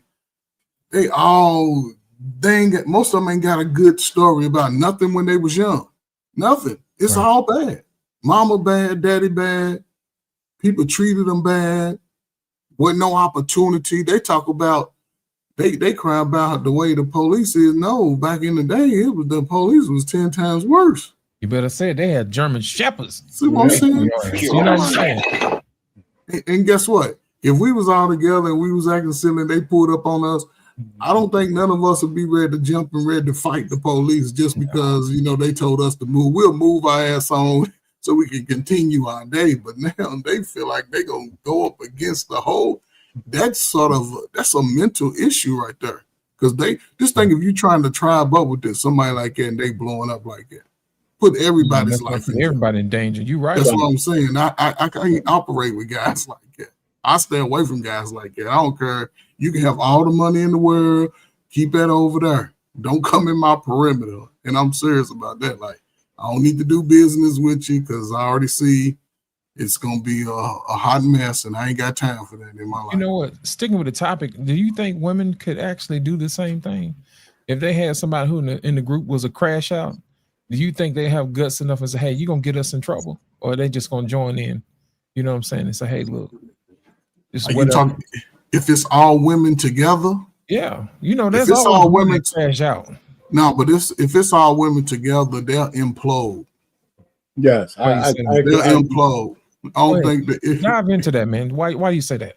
meaning because they don't take orders well. They don't. A lot of them don't take orders well, especially when they get to a certain age. They don't take all of them think that they leaders and bosses and because if you're trying to get something done, let's just say we need to build a house, right? Lost. I need you to make sure all the lumber's stacked, all the number pieces are together. Our paint.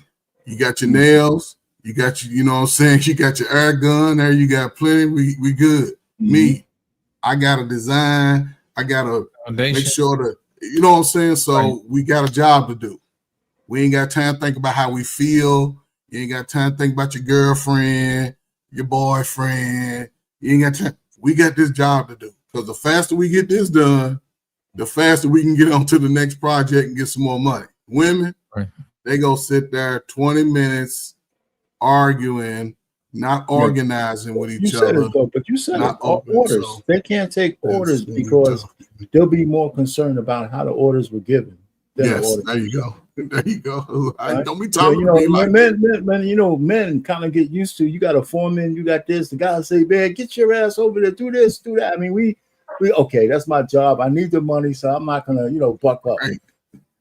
But women, man, you said, man, and the birds of a feather flock together with women. I mean, with men, every so often you'll have a guy say, "You know what? That shit is stupid. I'm not gonna go, do graffiti on the train station at 3:00 in the morning."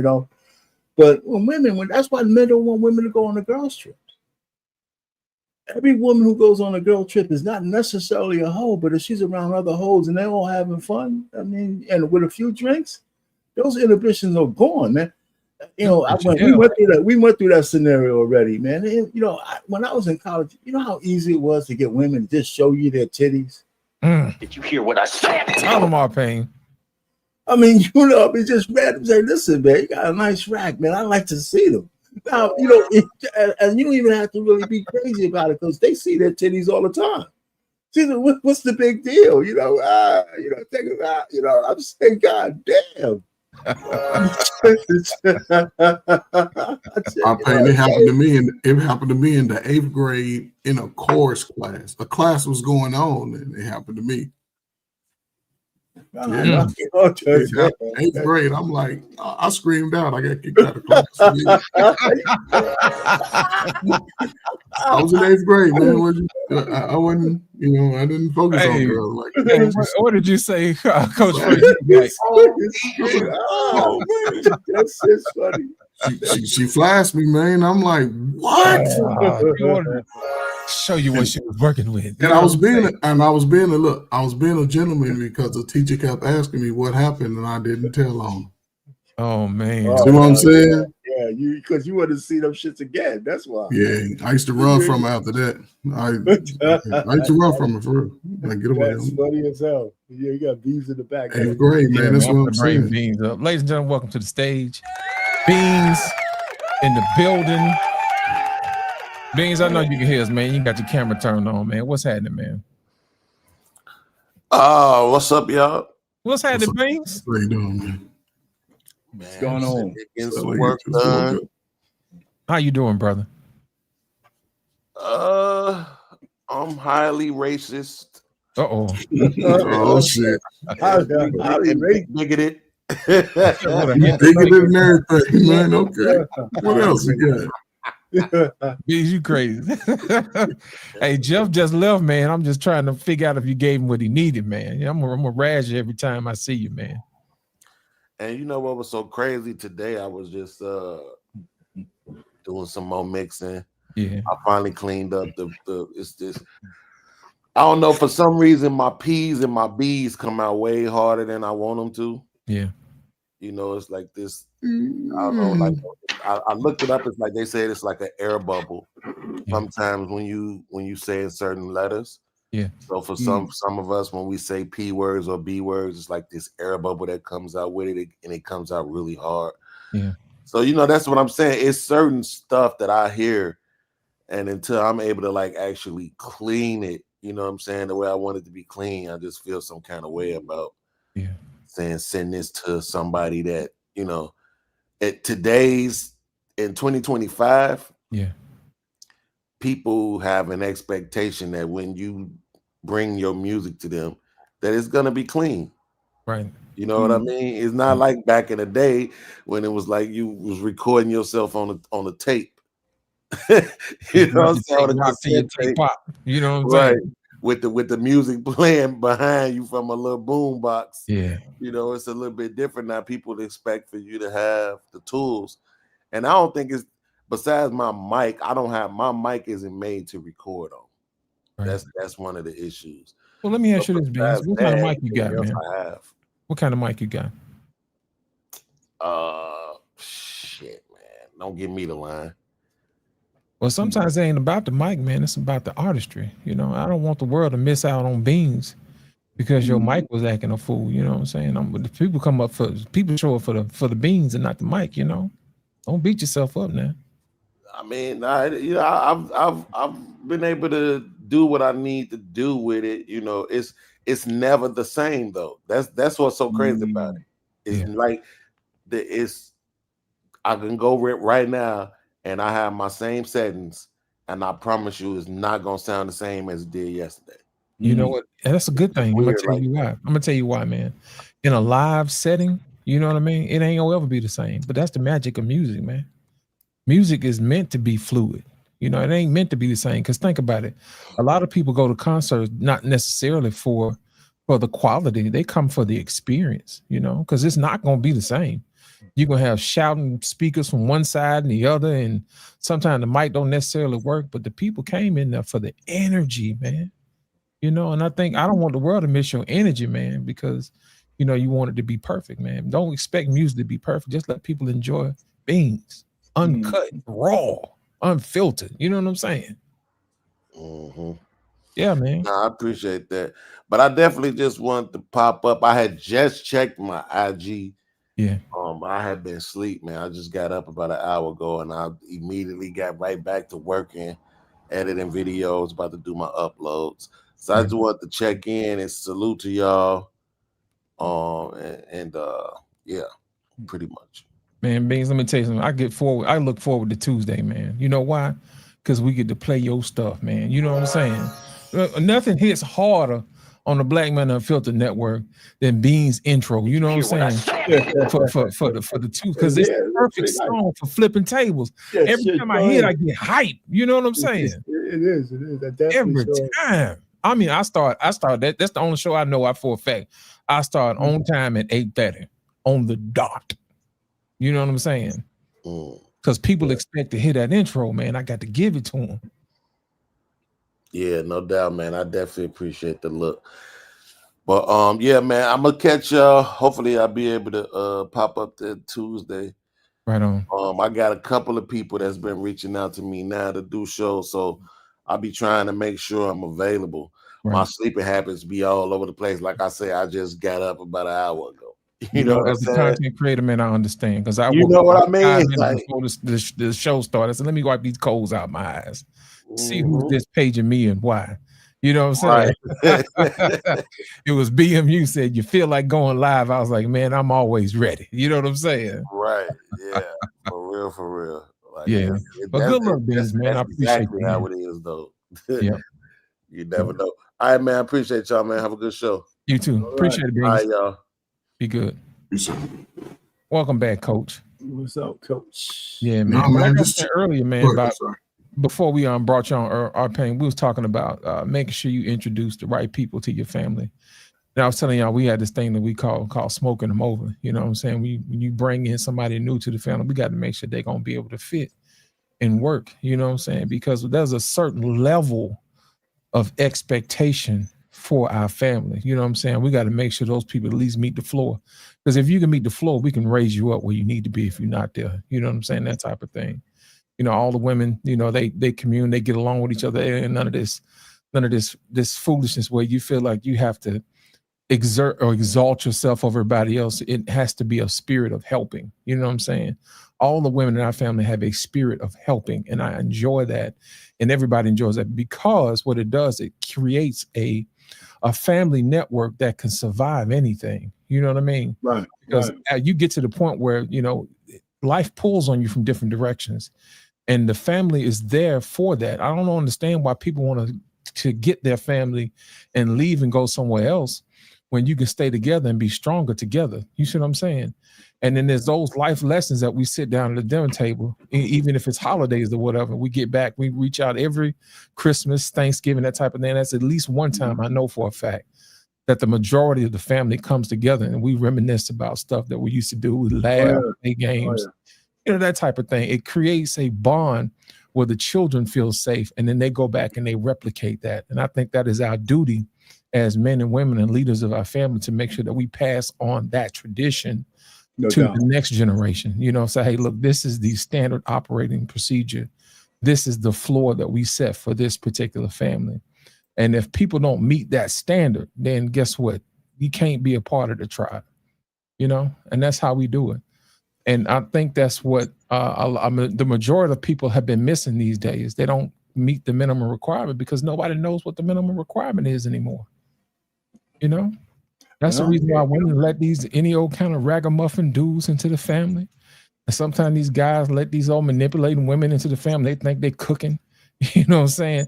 They manipulating the men from behind the scenes to do things that's not necessarily to the conduciveness to the whole entire family, just their little piece of the family where they can feel like they getting over. That's the reason why when you get with somebody, you got to make sure that they're intact and they believe in themselves, regardless of whatever the rest of the world is saying. Because you get one side of the family that's going to tug and pull, it's going to rip the family apart.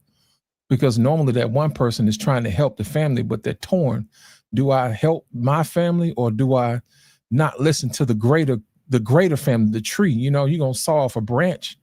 Well, guess what? The rest of the family going to continue on. You know what I'm saying? But it's going to take a longer time for you to establish roots on another tree to do something else. But I'm going to tell you, that's going to fall apart because there's no roots there. And it's going to take a longer time. You see what I'm saying? Versus sticking with the rest of the tree and doing what it's supposed to do and bear fruit quicker and faster than it normally would, separated. You see what I'm saying? I agree. I hear you. I hear that. Yeah, so that's why it's important, you know, to make sure that you keep your family intact. That's what that's for, you know. I know Coach Ferguson probably experienced something like that too. Man, I don't know, man. Go ahead, Coach. No, I mean, you know, I had 5 sisters, man, and none of them ever reported to me that they were getting abused by a man, cursed out by a man, none of that. I had cousins, you know, and it was there. I seen a guy's mother who was a baby mama fighting a guy when I was probably about 5 or 6. I remember that fight. She broke his antenna off and they was fighting. Little boyfriend type relationship. You know what I'm saying? I saw that. And I just took it for, men and women fight. Okay, cool. But growing up, you know, again, man, in the time, we used to actually have organized dances, man, all through from 82 to 90, 91. We was organizing dances in the neighborhood where all the girls come from 2 sides of the town. And we teenagers, though.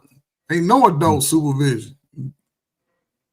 And the fact that a lot of those people still communicate and talk and, you know, get together, some that got married, broken up children, and is still able to sort of, I don't know, be cordial in a sense. I think it's going to get better because the younger man that could be like my son's age, the daughters are Payne's daughters age, Brother Bennett's daughter's age, they seeing a different way from the people who are like 10, 15 years younger than us, Lost, I'm telling you.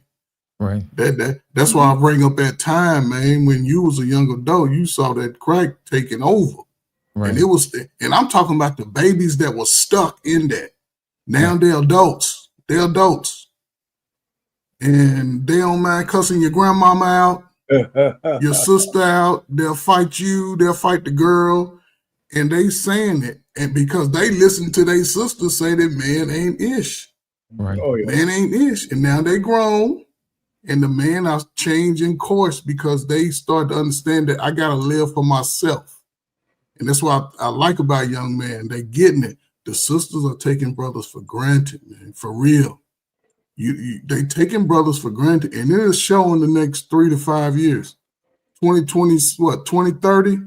Something like that. Watch, because we already took it over in the income level. We got them. We second behind. We behind the white dude. We didn't even pass up the white girl. And brothers ain't out here paying for play hardly no more. Because it They ain't doing it.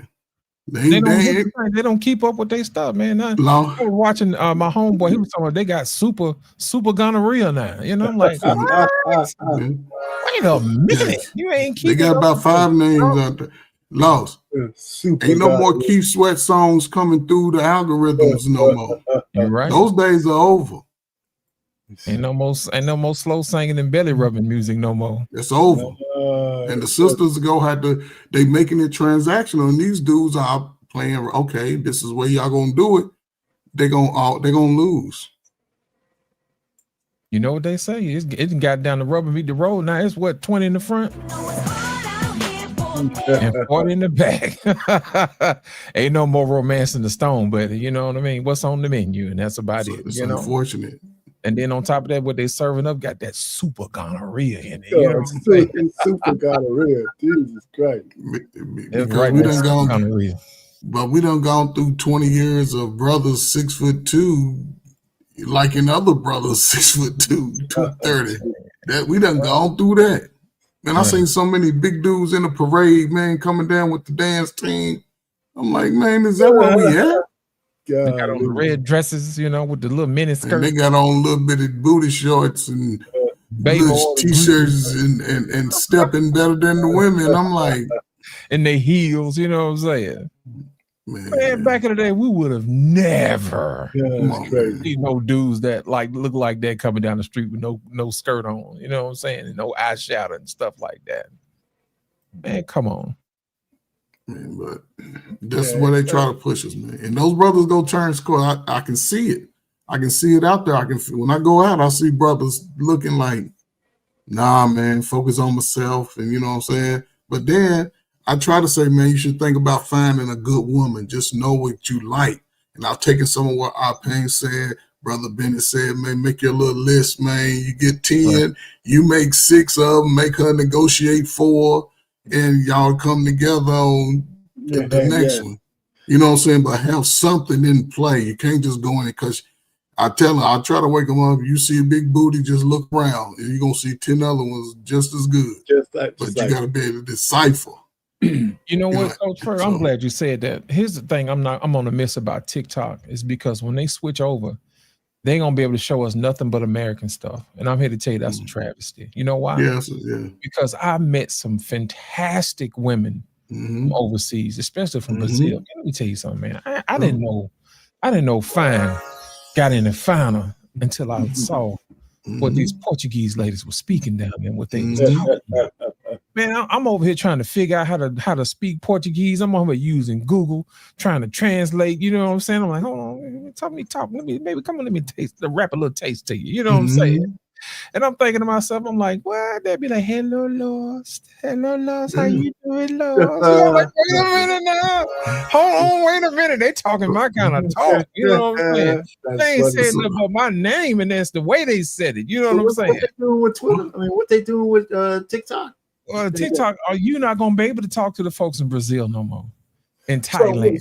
So that's the compromise. It's just they're gonna cut off the rest of the world. That's gonna be dumb as hell though.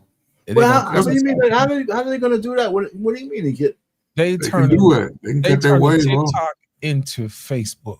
And I can't tell you the last time I've been over there. And I hate it over there because there's a bunch of folks you went to school with that ain't inspiring nobody. You know what I'm saying? It's like, yay, I'm running for this, and yay, I'm doing that. I'm like, that's why we got. But that's why we got to get out of that social. bro, I'm It's gonna like we start do. flying. You know, Yeah, see, Lost, I was going to say that. I'm glad you say that. Yes. I'm just saying, you right there, right? Man, listen, go see the world, Lost, and come back and tell us your stories, man. Go see the world and come back and tell us your stories, man. Listen, we ain't all paying to listen to them. We ain't got shit to do. Chinese, we ain't trying to learn how to speak Thai. Show some pictures, show a few videos of the nice little, you'll find you about 3 of them somewhere, man. Man, I've been doing myself a disservice. I could have been learning another language a long time ago. You know what I'm saying? You could have been over too. You could have been over too. They say it's never too late. They had the halftime show down in Brazil. Man, you see the soul on Amazon. I saw it. Man, yeah, I saw it. I said, wait a minute, man. They actually, it was misrepresented, right? Because they had so many sisters there.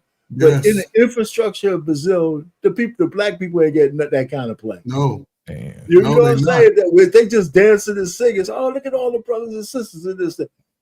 I mean, you know what? I hate the terminology thick, but those women everybody was thick. They were everybody. I'm not talking about the New York, the American chick from New Orleans. All of those women were like, holy shit, you grabbing them, man. You grabbing some serious you got something on your hands. You know what I'm saying? You gotta have a good box spring for them women. And they got thigh muscles. They got thigh muscles, calf muscles. They got shoulders, they got ribs, they got man. They been like that. They been like that. That's what I'm saying. They like that. Woo! Yeah, hey, I'm trying to tell you, man. I'm saying shit. Hey, if you ain't never been to Brazil, do yourself a favor. I was supposed to go. Learn how to speak Portuguese. That's right. Learn how to speak Portuguese. See, that's where you see, Lost. That's where you go. That's where you go when you're single. It don't matter what age you are. And they just go to those places. Guam, they sisters. I'm real nice to you too. Like they is, you know what I'm saying? Yo, I'm working on that thing, man. I'm working on that thing, man. You gotta make us sign a contract. You know what, man? Look at the halftime show in Brazil. Oh my God. Yeah, they nice, man. Brazilian women are nice, man, and they sisters too. So yeah, and then they're gonna try to convince us y'all going out to take advantage of them nasty women. You know what? That nasty look really good to me. You know you gonna take advantage. Yes. Listen, sign me up. A lot of those women haven't been out there like that. You can tell in their body. A lot of them ain't even been deflowered yet. No. Listen. Hold on. You can tell sisters in America. Listen, man. By age 21, only 5% of Americans are still virgins by age 21. I believe you. What the hold on. By 21 in Brazil, I guarantee they ain't walking around this busting it wide open like that. I'm not so sure about that, man. I'm not. If you were in an Arab country or something like that, but I'm Brazil, the women outnumber the men. They're not. Everybody ain't out there. Listen, the world culture ain't like American culture, just having sex just to do it. A lot of women don't do that. I mean, I don't disagree with you, but I don't know if Brazil is the place I would start. If you was a single man looking for a wife, why not? I'm not. You know what? I haven't been there. But you know, the fact that so many men want to go to Brazil to cut their oats, I don't think you don't hear a lot of men say, "Let's go to Saudi Arabia so we could sow our oats," because you ain't getting no ass over there. Because you ain't gonna see none of that. You ain't gonna see none of that. Absolutely, Brazil ain't this. Brazil and women down there, I believe they've been kind of westernized, man. But that's what I'm saying. Those are like a lot of them ain't got to that space yet. A lot of them just. I hear you. Okay, you might know more than me. I just think that they might not be as belligerent. Go on down there, Lost man. Find your wife, man. they might not be as belligerent as a Find your American wife, man. woman, but Go on down there, get your wife, man. About 42. I One that think a can lot- dance like they did on the game. You want one of them to dance? I think a lot of women been doing those dances for chicken dinners. And shit I like stay in America. Hold up. So I think you saying most women out here just this that. I'm willy not nilly. saying most women. I just think Brazil ain't the place where you go. Hold to up. find virtue. So what about okay? So you would say American women, yes, right? Most American women have already been. I think Brazilian women are like American women with accents. You think so? Yeah, I think so. I They don't might know, not be man. as bad, man. I don't know, man. I just listen. Maybe they got 10% virgins out there. In the enclaves are religious. The religious ones. But if they're from the novellas, whatever they call them, favelas, they've been stroking. Oh, no loss, man. I'm speaking from complete ignorance, right?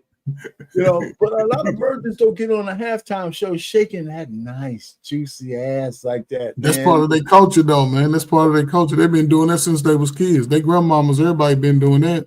Yeah, They don't mean they don't hold up. A lot of those girls just even like when you they ain't out there busting it wide open. Like, you know when they have animals out there that have the colors to attract men. Shaking your ass like that is the human way of saying, "Come get goes it." back to ancient times. Goes back to, but a lot of times hold up.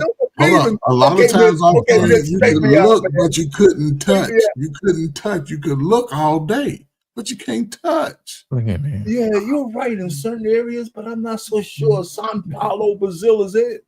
Listen, Arpain, let me help you out, brother. Yeah, please. You ain't seen what I saw. I'm finna introduce y'all to my friend, my personal friend from TikTok from Brazil. Her name is Nay.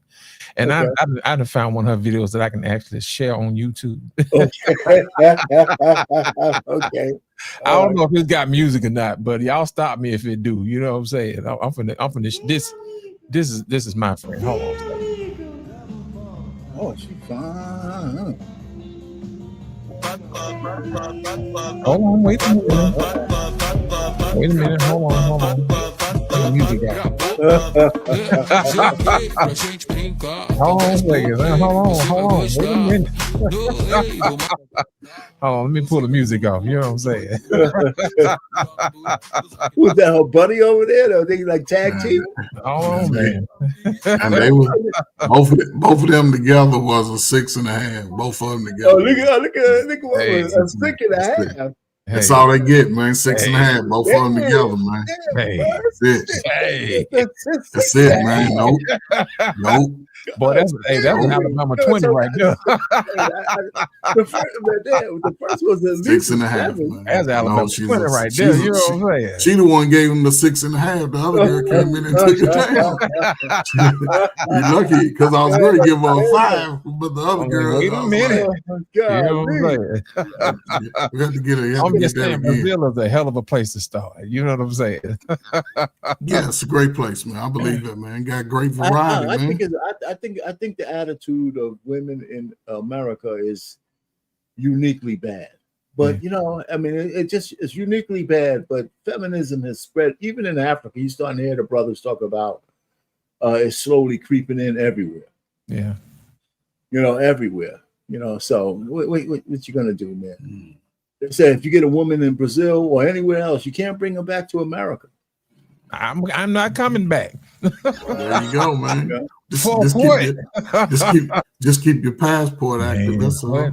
I'm gonna be like that black man. Have a dual citizenship. That's all. I ain't coming back. Well, for what? No, man, have a dual citizenship. You got to be able to move. You know what I'm saying? When it's time like to move. Fun to me down there, man. No, it might be fun, but if shit change in the world, you might have to get up through. All right. I want you to be able to be mobile, bro. I'm telling you. I need some roots. Man, so, I mean, but listen, man. So when is this TikTok change supposed to take place? The 17th, man, is of September. Yeah, they're gonna be flipping. Who's gonna own it? Who's own it? You know, Meta got their hand in it, man. The American government, they don't own it. That's why man. They're The gonna government's going to own. It's not going to be a private enterprise. I'm just saying that it's under a private Well, private Arpain, let me enterprise tell you something. name, Arpain, but It was I'm never. just trying to find out who it is. I mean, you know, we know that Elon owns It's that. private investors, Arpain. That's what they Elon ain't even on there no more. He wasn't even at the meeting. No. I'm talking about X. He owns X, though, man. You know, we know he owns it. Oracle and investors are supposed to be. All right. Here's the That's thing. what I want to know. Okay. Meta is behind it because they're going to be calling it Meta. M2. Oh, Meta's man. And like I said, they finna turn it into Facebook. You know what I'm saying? So they finna mess up. Ain't gonna be no more of this nay action around here and all this fan. So they're gonna separate it. I thought they just wanted to get rid of ByteDance, right? So let me explain something to you. It was never about ByteDance. It was all about the money. It was all about the TikTok shop. You know what I'm saying? Well, the Chinese government is trying to spy on us through TikTok. It ain't got nothing to do with it. You know why? Because they ain't messing with Red Bull. And that's a Chinese app. They ain't said nothing back there. Okay. You see what I'm saying? The TikTok shop was rivaling for attention and money. You know what I'm saying? They was people were buying more stuff from TikTok than they were from Amazon because it was cheaper. That's the reason why they're trying to put the clamps down and trying to put tariffs on everything. Because these people were selling the stuff that we normally buy for dirt cheap. Okay. And some people were making their businesses off of that stuff. They'd buy wholesale from overseas and bring it over here and put it in their warehouses, jack it up for a little bit of a profit, and they were making money. People were becoming independently wealthy without the help of the good faith and credit of the United States government. So they didn't want to have no part of that. So there was like, I was never a big TikTok person. I know they had the TikTok shop, but I never really shopped there or anything like that. But I mean, hey, you've been missing out, brother. No, so once I started hearing about it, I said, I know it's there, but I never went to really. I think I have just recently gotten one item from there because I was on TikTok, but I'm never there. I was never a big TikTok guy. You know, I don't even understand anything about the algorithm. Well, I got my little stupid page and shit. I will tell you this stuff on there. People don't realize the power of the TikTok shop and the partner program. Basically, what it is that your friends that you see on a regular basis that's on TikTok, they will endorse a product and they understand that people like to buy from people they know and they like. That's the whole premise of sales. So if you give people an opportunity, basically your neighbor, to sell you what you like and you like them, you'll be more apt to buy, which actually moves money. Well, if people like Amazon are missing out, they're going to have to start shuttering places, laying off people. You throw in, mixing a little AI now and start laying people off and throwing some robotics. That's a threat to people not having jobs and houses and be able to buy stuff here. You see what I'm saying? And that's cutting into their tax money, So that's the problem for folks here in the United States. Well, not only that, you got people vying for the attention over at TikTok because of the short attention span. That's perfect for people who just want to just scroll. You know what I mean? They like whatever they chuckle, 15 seconds later, they on to the next thing. It satiates their ability to have that dopamine hit. Well, guess what happens when you have that dopamine hit? You can slide ads in there for people to buy more stuff. So it feeds on itself. That's the reason why TikTok grew past the point where it had more people on it than Facebook, more people on it than Amazon. It was becoming the 800-pound gorilla that nobody wanted to address. You see what I'm saying? And what happened is the Chinese government would take some of that money and spend it on their army to someday kick our ass. You see what I'm saying?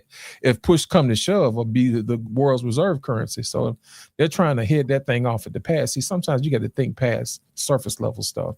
So what they did was Mark Zuckerberg got a few senators or whatever and put them in his back pocket and was like, TikTok is a national security. You need to look at it. They're spying on us. You got to shut them down. Here's $200,000, $1 million to say that they're bad. And next thing you know, they're on the floor of Congress. Well, TikTok has been spying on the American people using their information. And then they were like, oh, really? And then the other ones in on it too. And they were like, we're going to pass the TikTok bill. If you notice, that TikTok bill passed so fast, unanimously made your head spin. When was the last time we ever passed anything that was unanimous? You know what I'm saying? From both sides of the aisle. To me, that should have been a clue. That should have been a clue. You see what I'm saying? So that's the main reason why they're switching over. Now, as a consequence of that, we're not going to be able to see what we just showed you a few minutes ago because we are not going to have access to that anymore.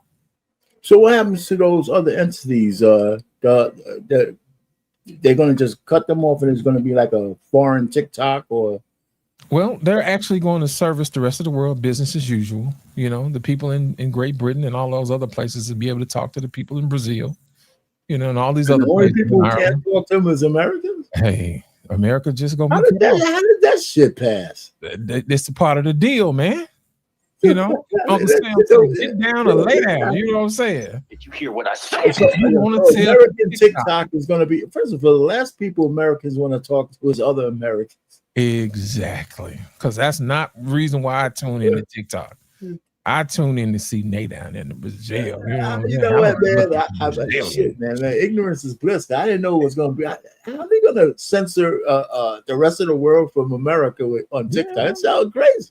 Here's the thing about it. You don't get the truth from what your country is doing from the people who's pulling the switches here. Now, do you? Well, I hear you there. I Now, agree from with other that. people's perspective, when you can go back and see what our folks is doing and they're hiding from us, then, you know, we can't rise up. You know, we don't get ired enough, you know. Just the programming, man. They're still trying to continue the programming. It's unfortunate, you know what I'm saying? Because a lot of people are going to tune out the rest of the world intentionally just because America says so. And it's going to be unfortunate. For the younger people. No, I understand. You know what I'm saying? I mean, the people who are beholden to, I mean, we still carry a lot more weight. And we got the president out there swinging the hammer around, you know. Right. And I guess there's pros and cons in some people's eyes. I don't mind being a country with the big stick. Right.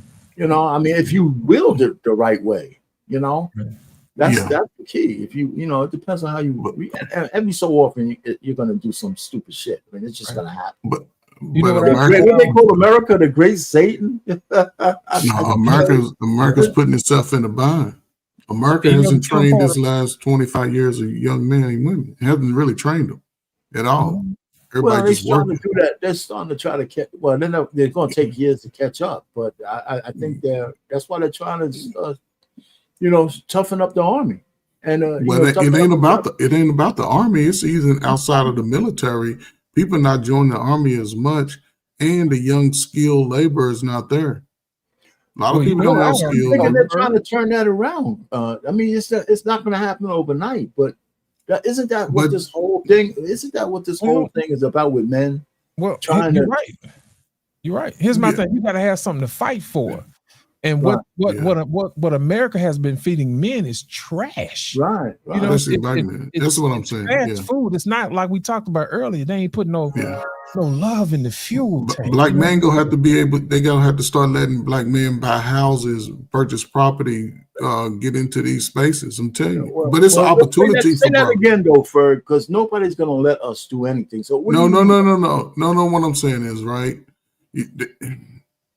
Put the information out there for them to obtain the course. Meaning, America's sort of old, right? America's an old country. It's not rebuilding its infrastructure with its youngest of adults. 21 through 40, those are the infrastructure of the working class people. And what I'm saying is, we spend a lot of time with foreign affairs. We spend a lot of money. We spend a lot of money on, I guess, the policing sort of some of the BS America allows, some of the drugs they allow, some they even growing it. But they still have laws that really separate the families, and they don't. The opportunities have to. I'm just saying this, and I'm gonna shut up. No, you. They have to bring. Because to me, what I see from just infrastructure part with America, they have to be more intentional on offering training opportunities to the masses. You know what? The government, the people who create the opportunities. See, that's why we got to get away from that talk, because the government, when you say that kind of stuff, we know that the government doesn't have our best interests in mind. So it's not going to come out of anywhere. I mean, because you're right about what might have to happen, but the source of that I would disagree if we're waiting for the government to do any of that shit. It's not going to happen. I got something better than that. But what you going to say? Let me explain to you what it is, man, and what the problem is. The problem is that what are you offering young men who's supposed to be building America? That's the bottom line.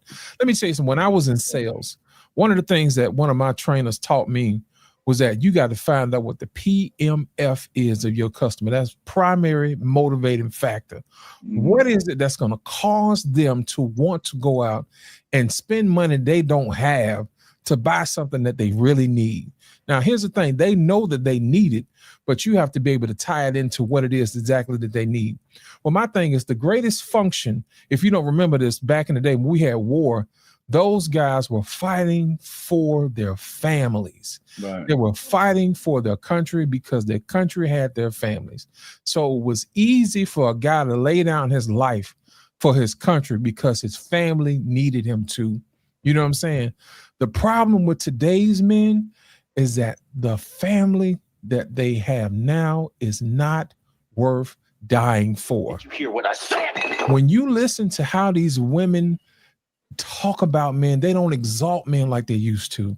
You see what I'm saying? So these guys are saying to hell with it.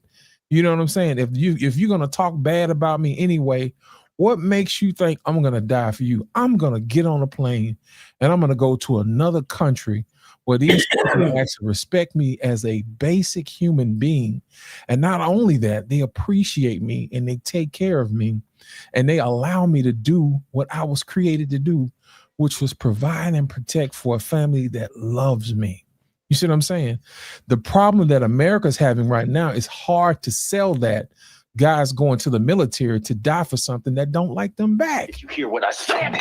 They disrespect them. So it's kind of hard to make them get motivated for something that is not beneficial to them at all. That's the reason why they're twisting these guys' arms with these dangling carrots. That if you go to the military, you can finish your school, GI Bill or whatever. But they're thinking to themselves, yeah, to do what? You know, these guys are probably being smart and saying, you know what, I will do that. But I'm not gonna spend my emotional capital here in the United States. I'm gonna get my money, get my paper, get to the point where I have enough saved up and I'm leaving. And I'm going somewhere else. But there's some subtle things going on. For example, this big raid where 450 workers closed down a plant just recently. The reason why a lot of people don't really talk about it, the company was getting away by employing these guys cheaply. They're undercutting American wages by doing it, right? Yeah. So a lot of people say, well, who's going to work these jobs? Well, that was a real factory job that men will actually work for, but you got to pay them a living wage based on the laws. And so now that they wipe those illegals out, that's a whole bunch of jobs open up that you have to pay a little bit more money as one of these profitable companies. So once men start getting those jobs, that's one. Two, they got to stop the DEI shit, because when you put one of these feminist fucking women in there or a feminist man, instead of hiring the best people, they're going to put some fucking transgender or some other guy in charge. You know, they're thinking about how we're going to diversify the workforce as opposed to just putting the best people in these jobs. So that's another thing we got to get rid of. And I think some of that is starting to happen where men are saying, okay, my merit matters again. You know, if my skills might matter to this job, now that we're getting the illegals out, now that we're not just placing a woman in charge or somebody who just because she's a woman or a transvestite or a lesbian, even if it was just a black guy who is not qualified, we're just saying your merits are starting to come back. And I think that gives people motivation. I think we're saying the same thing. Yeah, but it's not when we say no, we are. I think we need to be more specific than saying the government. Right. But what I'm saying is, right, and this is why I say the government, right? Because Lit brought in the military. Listen, I'm just saying opportunities, right? Whether it's on the job and having, and this is where I say the change is coming, right? Because I look at the immigrations and how they starting to dissect them and make sure that those who are here are legal, and they going into these spaces where they can hide and sort of manning them out, and those opportunities will become available. And a part of that training process, you got to take out the military, go train its soldiers. The civilian life in America doesn't train the young man. They don't train them. They don't put them in those positions. And this is what I'm saying. This is what opportunity is going to come in for brothers. You have to be intentional about going into these positions. Stop saying that you won't work a labor-intensive job if you in your early 20s. You don't want to think that you can skate by and then you get 30 years old and say, I'm going to start working. No. You're going to have to understand that. I agree with you. But the opportunities are becoming more because our salary gaps are increasing a lot more than the women, because they laying off those lazy hands on the job. You go to work now, you're going to have to actually do your job. That's why they let a lot of those desk pushers, paper pushers that sit up at these administration's offices getting these $90,000, $100,000 jobs, taking 8 weeks to get your paperwork done. Then you call them, you can't never. So yeah, get on out there and and these are spaces where people have to take advantage. And I think brothers are getting it. And I don't see it taking a long time. I see it by the time Trump is down there out of office, it's going to be a more opportunities for the black man to start buying your homes, thinking about your finances, because everybody on YouTube make $100,000. So I hear this. I'm just saying. I mean, I think buying a home is if you have a family to put it in. Other than that, it's not a flex to own a home, just to own. But how about a condo, a townhome, something, a 2-bedroom? Investments in a lot of areas, man. But you ain't gotta get in. But if you keeping afloat in your finances, you can get in a nice area, because that builds equity in America. That's the one thing that builds equity. And I mean, I'm not saying don't do it, but I'm just thinking that whole thing, old time when I was younger, people with condos and all that. And when you have condos, you have HOAs. When you have all that shit, these are the worst fucking things to be under.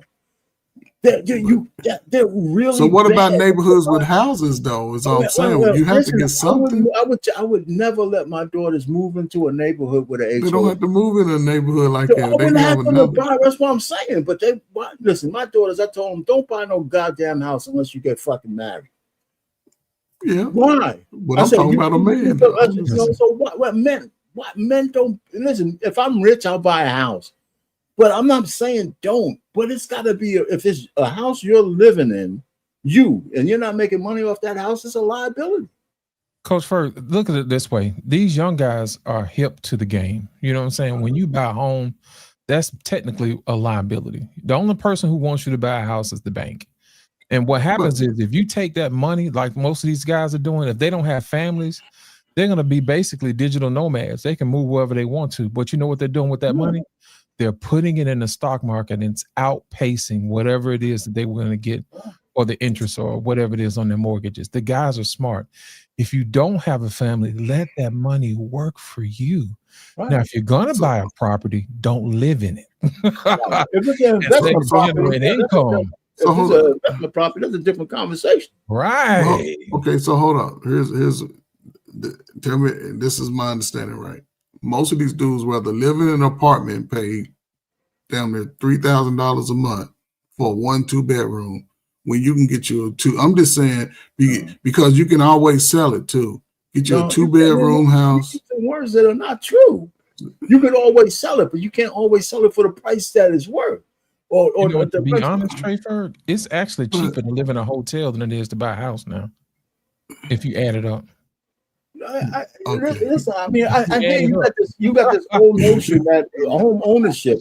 No, but I pay a lot of people ain't got a family home to come home to, though. No, hold on for a second, but this notion that you got to own a home that you live in is something that's, I mean, if you have a family, great. If you're a young man running around, even if if most men don't buy a house and they only have 1 or 2 bedrooms, because that's all they need. That's They what I'm don't need saying. that. That's what They you don't need. need all this other shit. That the liability of keeping a house, maintenance, and all that kind of stuff. And I'm tied to an area. I'm tied to my flexibility is gone, especially if you're Our cash pain, these poor dudes because ain't of a going home. nowhere. Who's Wait, going wait, our wait, pain? They wait, ain't you're nobody you're going the same nowhere. guy saying you're the same guy saying they should explore. How is a guy Right, gonna but they ain't explore if he's listen, hold me on, wait a saying it, minute, me Fern. saying it and them doing it, they ain't doing it. Right. I say it all I'm day. not. That's not what I'm Don't saying. We're not You got to talking be about. consistent. We got to be don't you consistent gotta in how have we something to talk. come home to?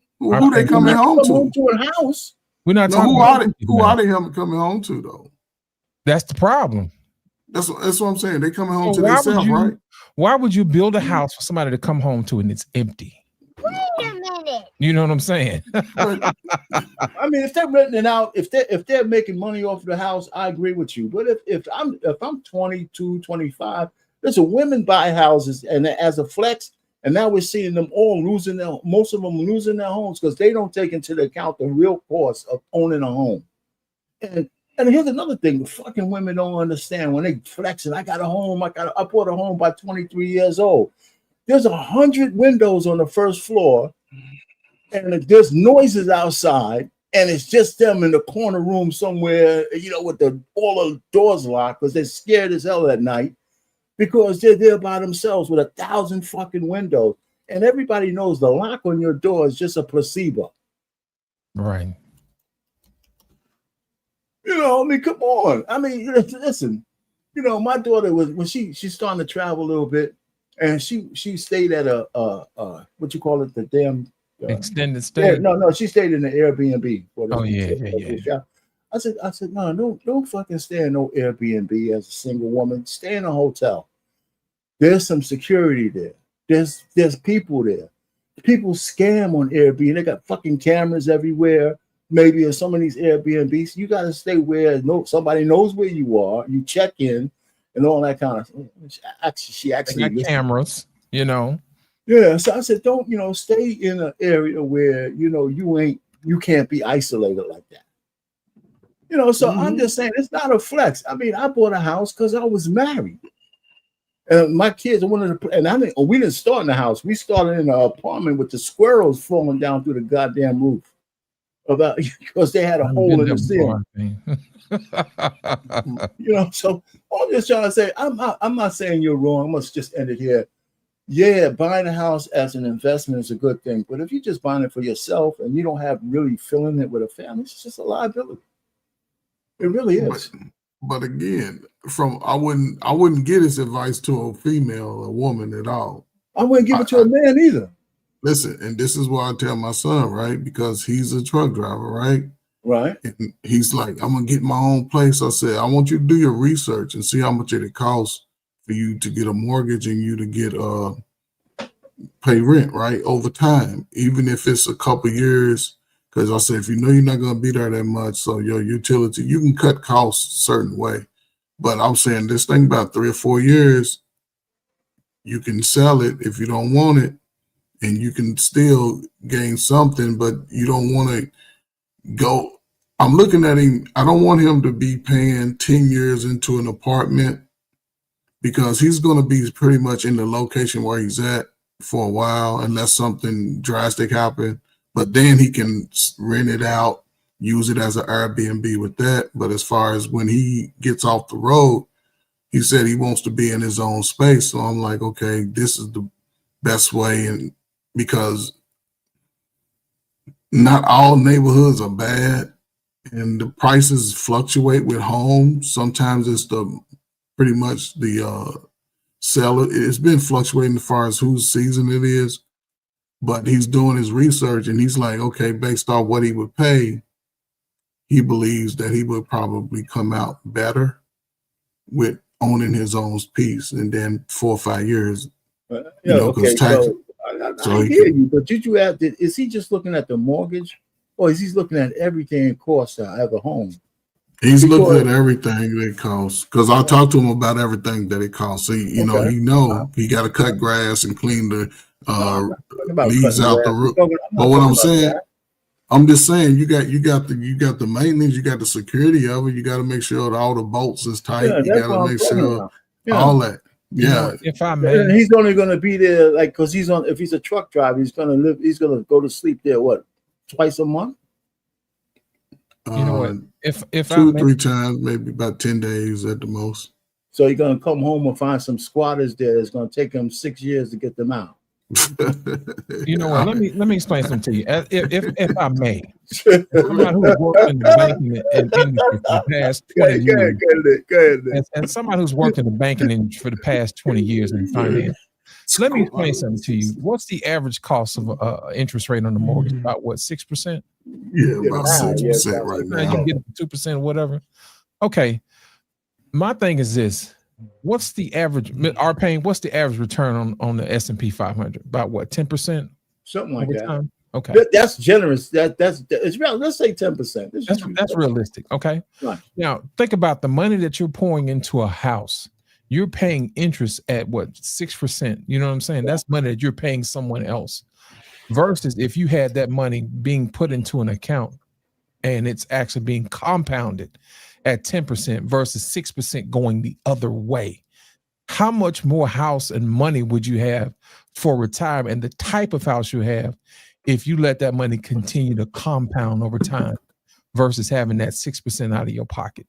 True enough, you'll have a home. It'll be paid for by the time, inflation kicks in. We're looking at roughly paying 3 times as much as what you originally paid for your house if you threw into the interest. Now, imagine if you compounded that same amount of money that you would have been spending on your house and put it into a growth account at a generous 10% of the S&P 500, and that's it. You would have millions of dollars. That will take care of you in any type of environment as far as inflation is concerned. And you have the flexibility to living anywhere in the world you want it. Now you have liquid assets. Right. If you decided you want to move to a country where the American dollar actually way outpaces that, oh, buddy, you can do a lot of things in other places. You know what I'm saying? You can live a lifestyle that people would only dream of. I'm only saying that because I think we have been trained by the people who sell us stuff to let us know that what they have for us is at our best interest. As somebody from the other side of that table, I'm telling you the truth. A home is a bad investment as an investment vehicle. The only time that it is a good investment if someone else lives there and they're paying you your mortgage and everything. Right. Else. And you now we're talking about something different. Right. We're talking about something that generates money versus something that takes away. It's different philosophy. You're right, though, Lid. It's a different philosophy because we all got wrapped up in that house thing, man. And home ownership gives you a little flex. I can dig because I own my home, but we bought it because I had a family. And you're supposed to, right? You got to. And roots with a family is important. You're tied to the area. Right. You're building a family. You're starting a community. Right. You're paying taxes in the area that you live that has police that protect you, fire department, that type of thing. That's a great thing to do if you have a family. However, if you're a single man and you don't have any plans on building a family in the next whatever amount of years, then I suggest you be liquid and you put that money to use for someone else. Be flexible. Yeah, at least year to year, my friend. So let me ask y'all this then. Should they have their own place? What do you mean by own place? A house or their own apartment? Should they have their own apartment or should they live with family? If they could afford it. It depends on where they are in life. Yeah, I wouldn't argue that. If a man wants to live on his own, he could afford an apartment and he has enough money left. Listen, you can't move in an apartment you can't afford to pay the rent. No, but most men they're gonna have to find a place to stay. Most people ain't got family. Get an apartment, man. But what I'm saying is, so what I'm saying is, if my apartment is $1,500, $2,000 a month, and I do that for 10 years, so then I don't get anything back. I can't draw anything from it. No. You're looking at the money that you would have been spending on a mortgage and maintenance and all this other stuff versus having that money work for you in an account. that compound interest over time. So technically, you would actually have more money if you stayed in an apartment, and the money that you would have spent on a house, that money would have been working for you by now. There's a difference. Let's try to be. You have to maintenance.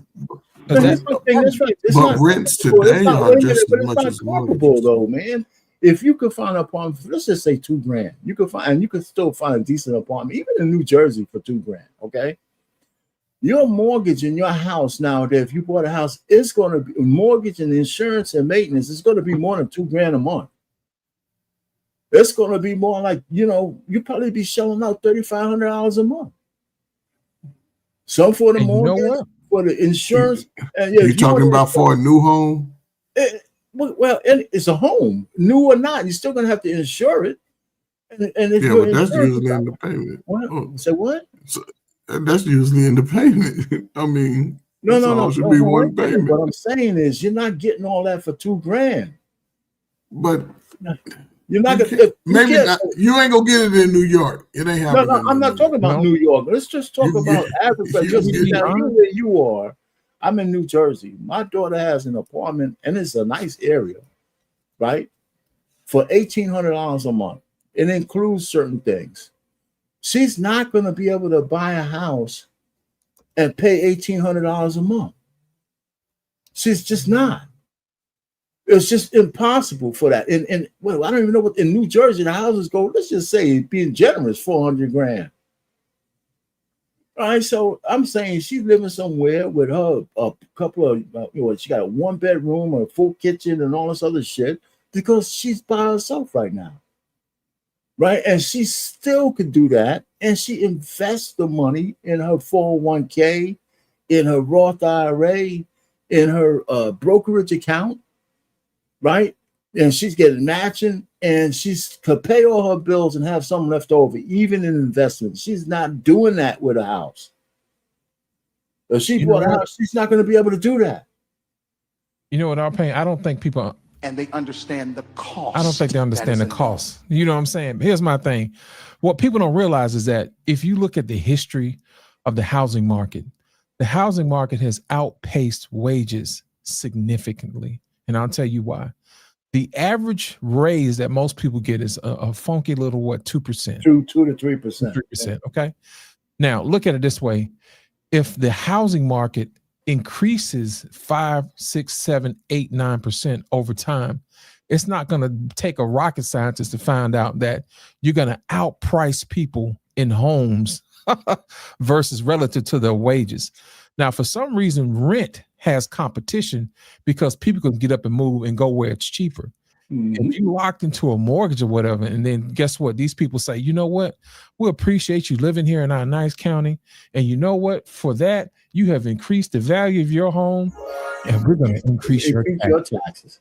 And here's another thing, and your equity, your wages didn't include your taxes going up on your property. Your equity is not liquid. Your equity in your house is not liquid. I mean, I got a lot of equity in my home, but that's just not liquid. In order for me to tap into that, it's just like I'm borrowing against my home, right? You got to leverage it. So I'm saying if that money, if I had that money liquid, I could do a whole lot of other stuff. And I don't like this stock, I'm going to sell it and buy another one. Right? Or something like that. So I'm just saying, I mean, there's pros and cons. Now, if I was using this place as an investment property and I could pay all those bills with a couple of tenants, right? And I would have to put a little extra because some of them, might mess certain things up. I'm going to have to fix shit because I'm going to have to keep them happy.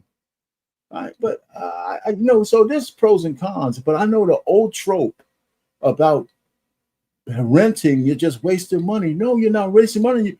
Because having a place over your head is 85% of living. So it costs to do that. Right? So maybe you don't get anything back, but it's not like you're wasting money by being a renter. Right? And you got a key, you put it in the hole, you open your door, and all that shit in there is yours. You can put insurance on it. You go in there and say, listen, this is my apartment. And you got a place. You're right. I think that's the big if you get a job, it's easy to break that lease and move out. And you go into a new place, No, I you don't have to worry about market conditions. I No, Because I there totally really agree. is a thing is a buyer's market and a seller's market. And sometimes life doesn't always dictate it where you can actually get into a seller's market and move your stuff. You know what I'm Yeah, saying? and you have to be real disciplined and really be in tune with owning a home too. A lot of people think it's just part of just, oh, I got, and they look at the flowers and the yard instead of looking at the upkeep. And me, I always look at the bones first before I look at anything else.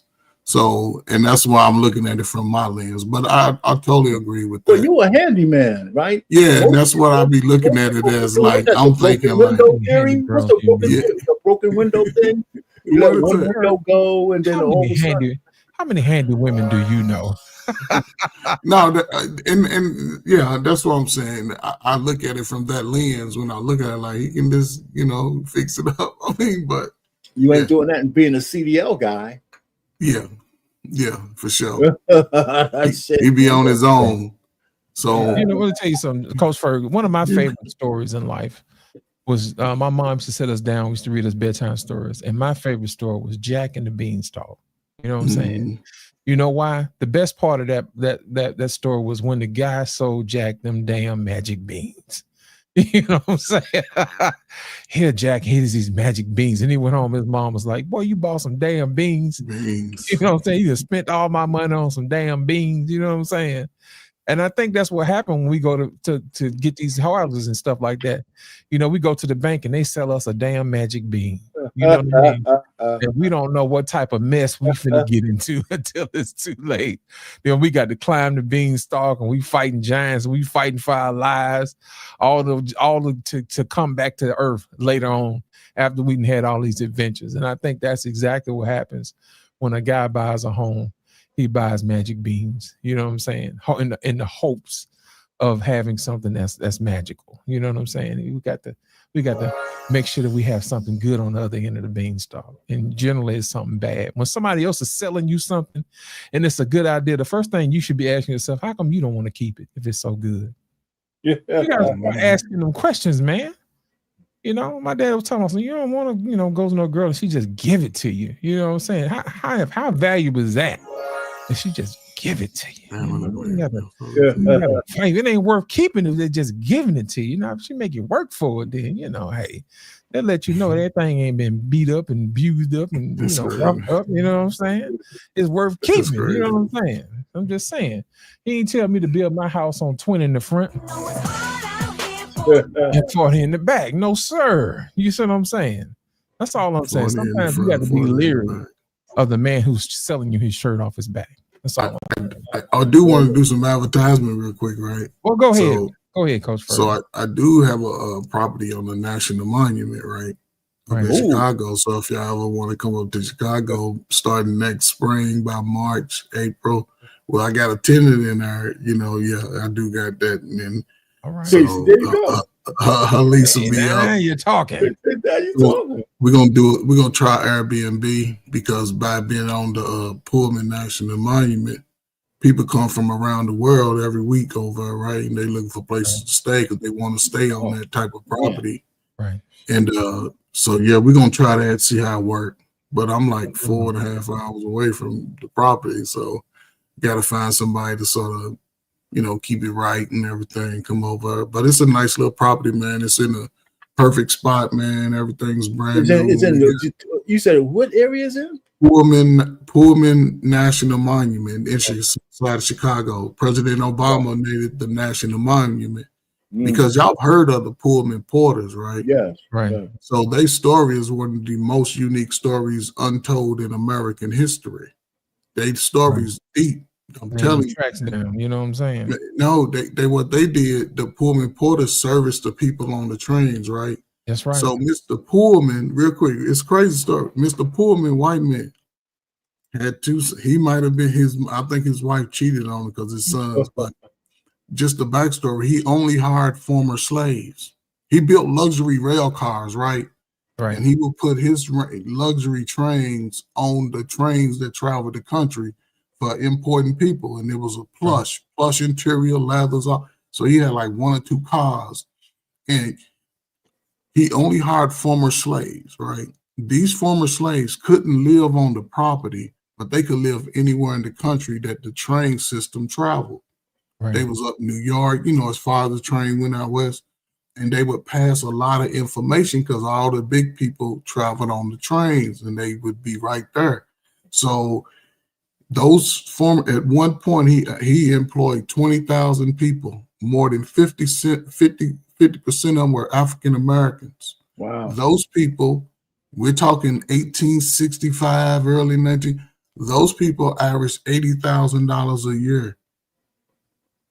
Cash money. This is what I'm saying. They was making $80,000 a year back then. Yes. Cash money. Yeah. And though they created the first black labor union in the 1940s, and they had a strict code, man. Those brothers, man, they didn't allow you to drink, smoke, but the way he conducted business, he started the vocational type schools, man. It's the greatest story ever untold, man. And a lot of people have benefited from that sector of Chicago, and they don't even talk about it. I'm talking about hundreds of thousands of black people, man, making good money, going out to Oklahoma. It's a whole museum up there, man. Y'all forget to check it out, man. It's one of the best secrets in the United States, for real. Man, that sounds like a great investment to me, man. Yeah, it's working out, man. It's where I'm gonna try this Airbnb, because the guy up there doing it already. And I used to work there, man. I used to be able to walk to work since I lived right there. It was chill. Old Ranger. I used to be an old Ranger for a little bit. But these are the kind of conversations we should have, because I don't want anybody to think that I'm negative about buying a house. I just think that you should look at all the factors going into it and what you need it for, So every investment ain't, even if it's buying your own home, if you're invested into the future of your kid, giving them stability in the area, that's one thing.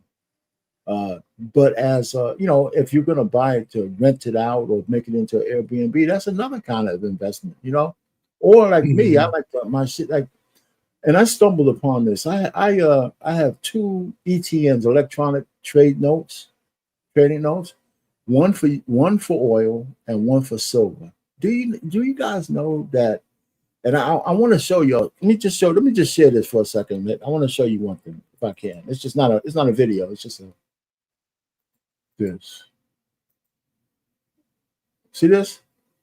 It says USIO. This is oil dividends by year. It ain't came up yet. I'll pay. Hold on. You don't see it? No, it ain't came up yet. I can't see it. I can't see it on my end. Go ahead. Can you see it, Lee? I can see it.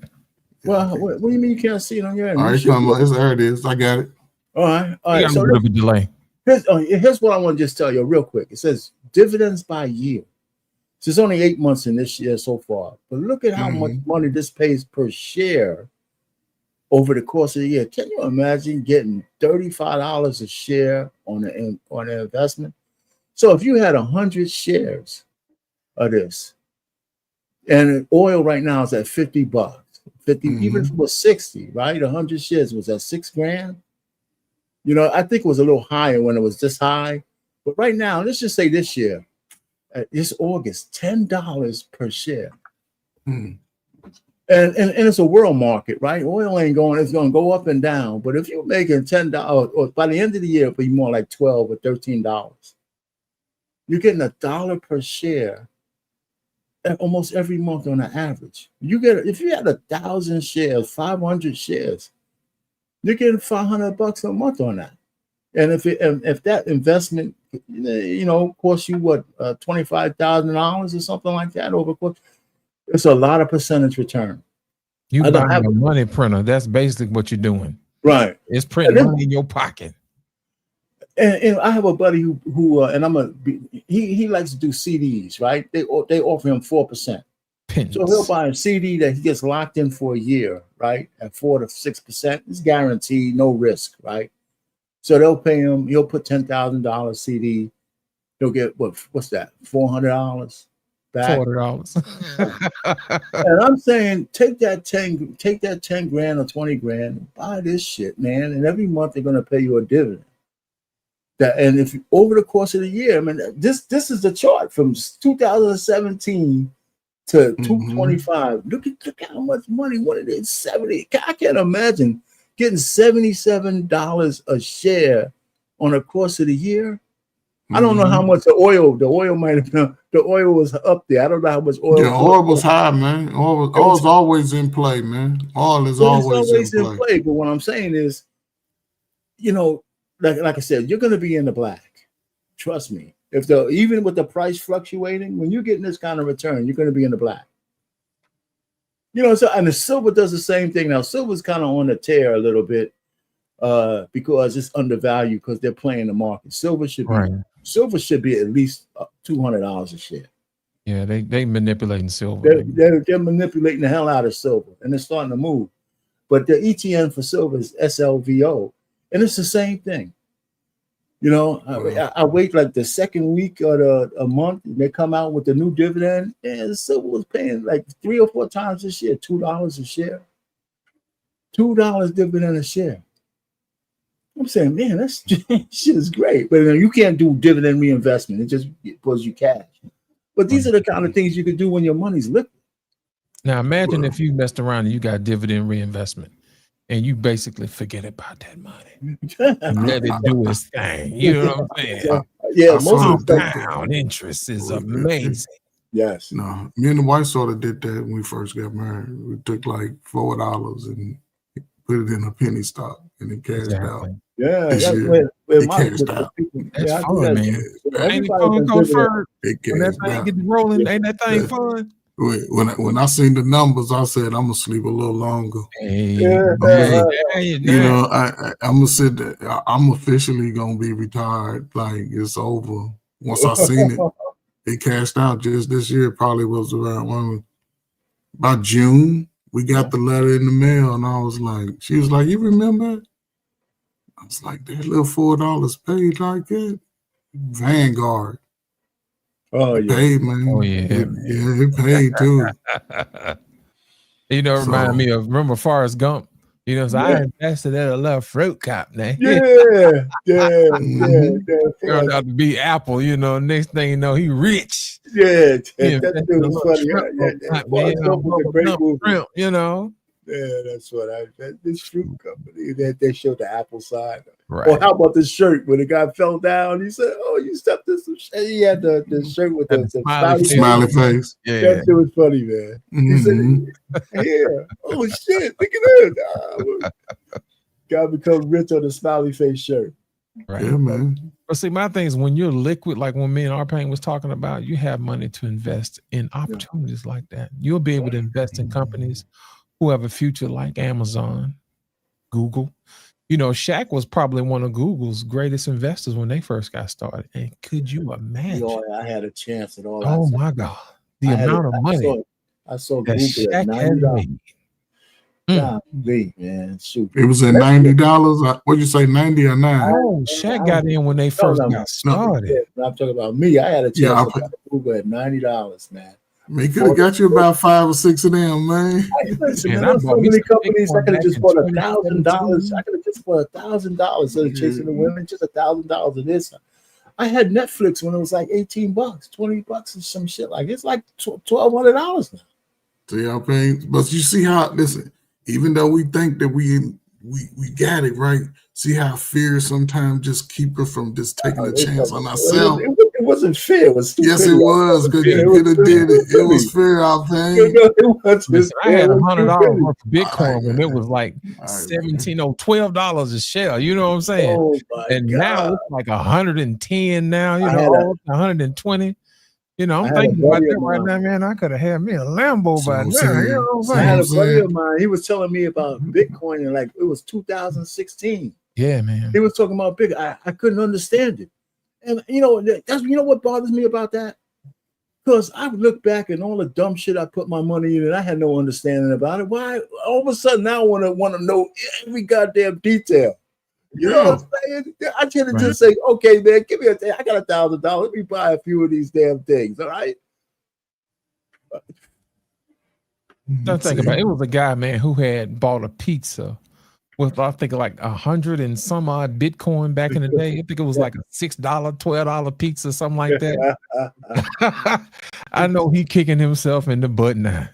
Oh my God, Jesus! Could you imagine if you had 12 Bitcoin now, how much money that would be now? Yeah.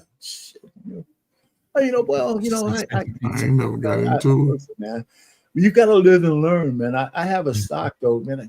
Can you believe it, man? I have a stock that's up 51,000%. That's what's up. Yeah, that's what I'm talking about. No, that's not what's up, man. This Russian guy built this company. He's Russian, but he built it according to United States SEC rules. Yeah. And what it is a financial company all across the Eastern Bloc. Right. Young man, right?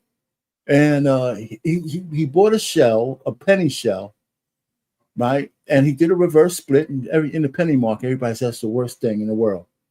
After the reverse split, it was BMBM. He turned it now it's FRHC. I had 8,000 shares at 17 cents. That stock is selling for $170 right now. Wow. Yeah, that's what I'm talking about. But over the course, and I'm kicking myself because that was like 2017 or 18 when I bought it.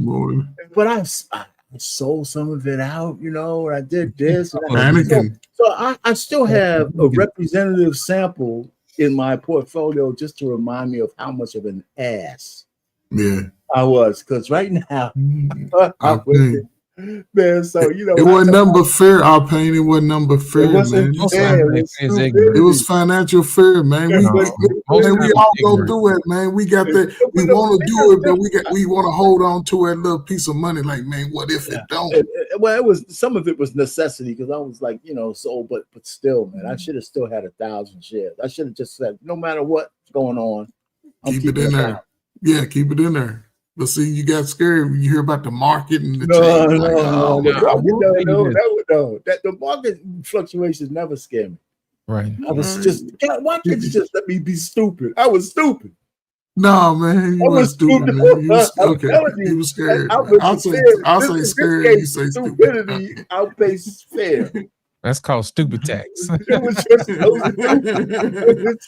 every time I open my portfolio, you know how many shares I got left for that shit before like really exploding. I mean, listen. First of all, the thing about YouTube, sometimes you talk too much and you really embarrass yourself. This is one of those times. If I tell y'all how much shares I have left, the embarrassment on tape will be too much. It's like almost asking a woman what her body count is. Oh my goodness. That's how bad that shit is. That's how bad that like, Arpay, how much you got left? Well, I got about 1 share left. I got 30 shares left. 30 shares. Man. Thank God I bought a whole bunch of that for my daughter when it was still like $17 a share. Right. That still ain't bad, Arpay. I mean, I look at it. So I look at it, right? I just say, holy shit, it's in there in my portfolio, other stuff. And I just look at 51,000%. Yeah. And then I do the numbers. If I would have kept all 8,000, so I said, I'm an imaginary millionaire right now. At least $1.5 million. Right. Yeah. But people don't understand. It's very rare you get an opportunity like that in life. Very rare. And most people miss it. Yeah. Why do they miss it? Because it's right. Think about it. It's right there. It's right there. I'm gonna tell you what the problem is.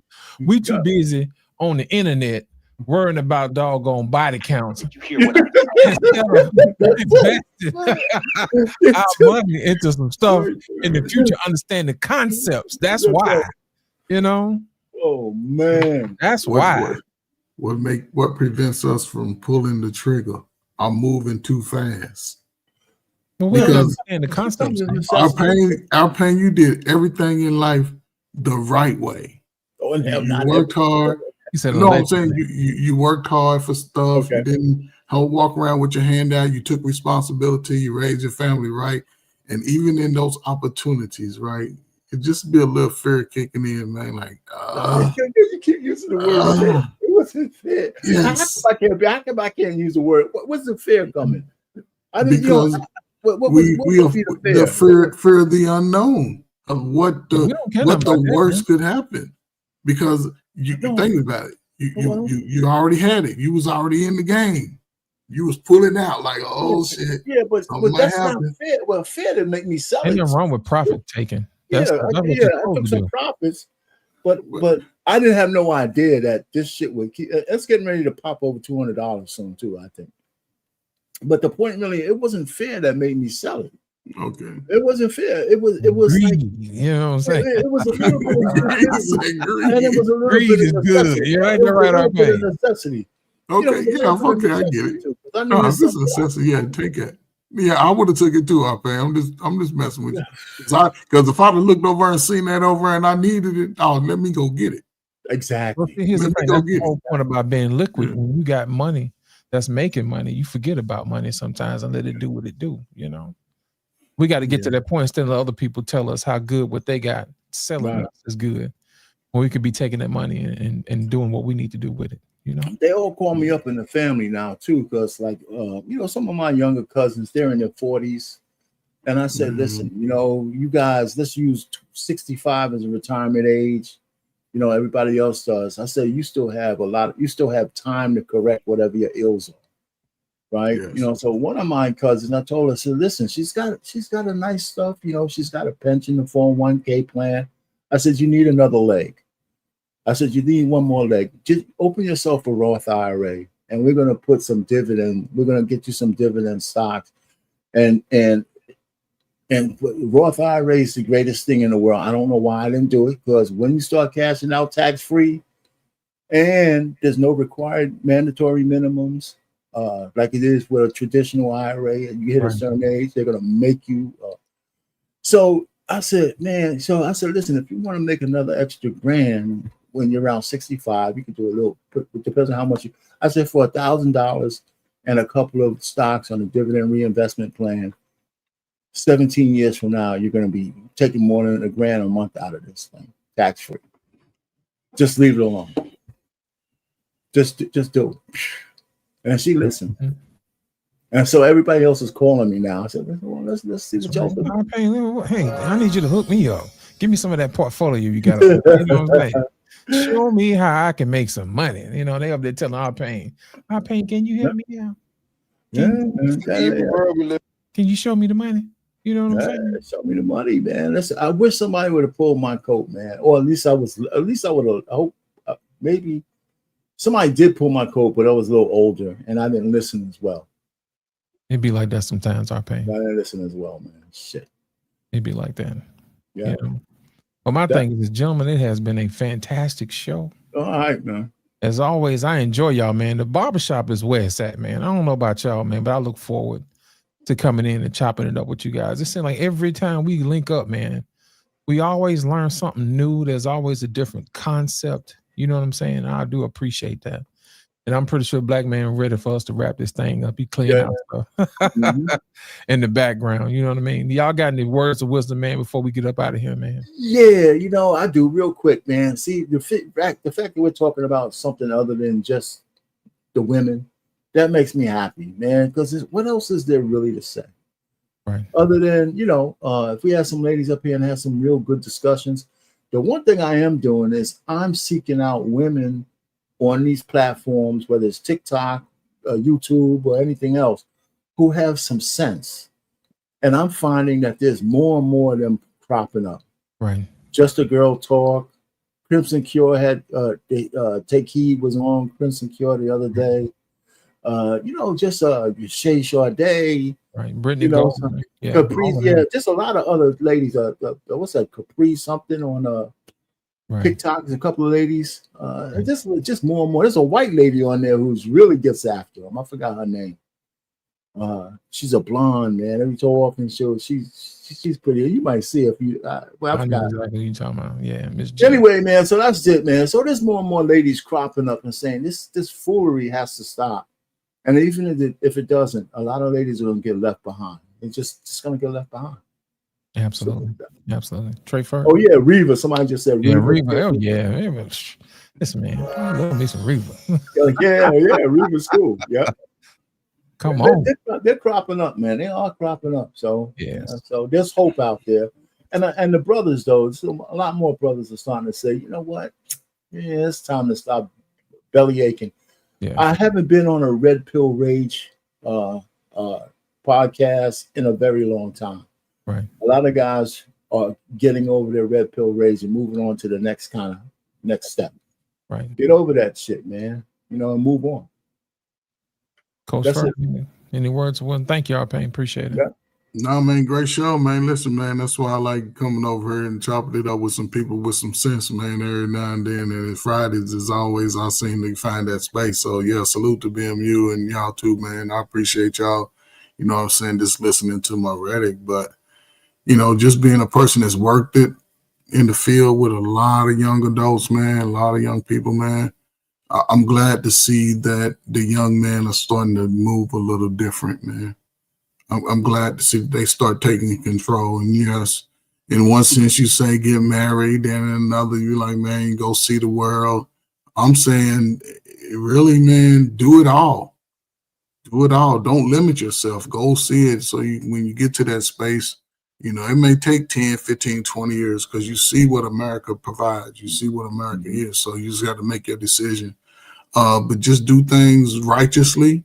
You're not always going to do everything by the book. You're going to make mistakes. And that's what I enjoyed about life anyway, just making a mistake and trying to be better the next time. So, I'm proud of my son, man. He's starting to talk a little different, now that he's seeing the country, and I was like, when you get ready, settle down, find your little spot. And again, he's like, well, I'm going to keep driving. So I'm like, hell, he got to put 40,000 miles on, then he's good. He already got like 25, 30,000 miles. So he's working every day.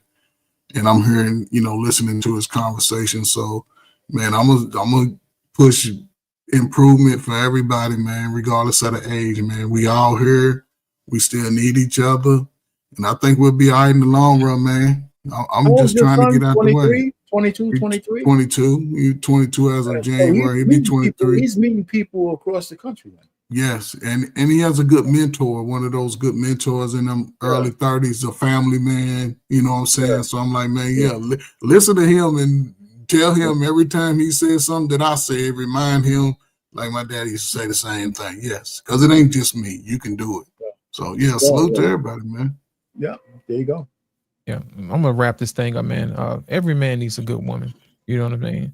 And a lot of times guys get on here, man, and they red pill rage out like Arpain was saying. Well, I got a new message for you. You don't have to eat at that table anymore. You know what I'm saying? You can go out and venture out and find somebody that's going to work with you. You know what I mean? And work for you. You know what I'm saying? Somebody that's going to be there for you. You don't have to worry about that. If you concentrate on the negative all the time, all you're going to get is a negative. Yeah, the world is, I'm going to be the first one to tell you, the world is full of beautiful, positive women. And I wish every guy could get one, but that ain't what's going to happen.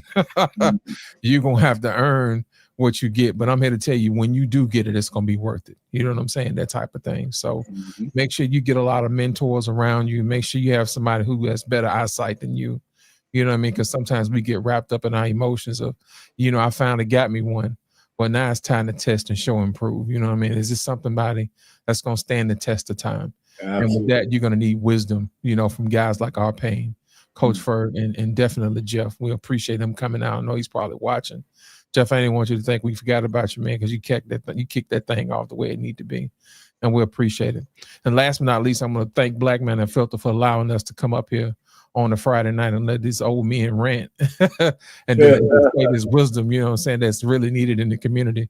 Because how many times you get an opportunity to meet somebody like Coach Ferg and meet somebody like Trey Ferg and to meet somebody like Jeff, who come in and bring that wisdom that some of these young guys and girls need to hear from time to time. So Black Men Unfiltered, I do appreciate you. And if you guys love what you hear, make sure you guys support the Cash App. Hit up on the screen, Black Men Unfiltered. You know what I'm saying? $, Black Man Unfiltered. As Dr. Umar say for the third time, $ Black Man Unfiltered. Make sure you guys support the show. We appreciate you guys for coming out. And make sure you guys hit the like button. Make sure you guys subscribe. Make sure you share. If you come in and it's your first time, make sure you go out and tell everybody about it. We're not over here just ranting just to be ranting. Sometimes the good stuff is on the back end of the stream. And I do appreciate you guys. And once again, I'm going to thank you for coming out to the barbershop. I'm lost in translation. Here's our Payne and Coach Ferg. And then by way of Jeff, we appreciate you guys. Thank you. God bless and good night. All right. Peace.